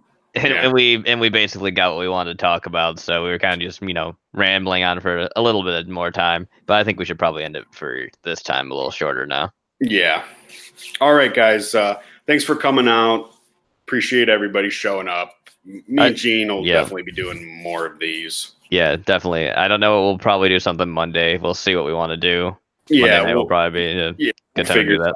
And then once I get like OBS and I figure out how that works, we can start. What I want to do is I definitely want to try and show some movies on here. I saw a YouTube channel, Dr. Wolfula. He was doing live streams of movies. They were either old or independent movies. And there's no way he got permission from everybody because one of the movies he shows is House on Haunted Hill. Yeah. And those people are dead.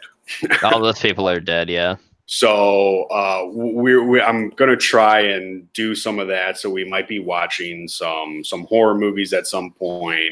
We're definitely gonna go over some Dread Central because Dread Central is just awful. They have some of the funniest, worst articles on there. They're trying to push like gay interpretations of Predator. And we'll figure out what our next show is, and we'll keep everybody in touch. Yeah, be careful with that. I know, Hawk. The only reason I mention it is because I did see a guy do it, and he's got a big channel. Yeah. And I think I know what he did with it. I think because he put it in a smaller frame, and he talks over it, and he talks to chat, and there's a thing going. He figured out how to do it where he can definitely show it, and it doesn't break copyright. So me and Gene might have to do a little commentary over it while we talk about it, while the movie plays a little bit and stuff like that. But we'll definitely keep everybody posted. Like, we don't really have a schedule. We work around Gene's schedule. Gene's on Banner Rants and Cog stuff. I know Cog usually does afternoons now, right? Yeah, he does. Yeah. So, but thanks everybody for coming out. Appreciate it. Yep. You're going to DM me tomorrow about it, Hawk? Maybe he's going to DM me, so I don't know what he's talking about. DM Wes. Yeah, whichever. I know someone that's done it. I see.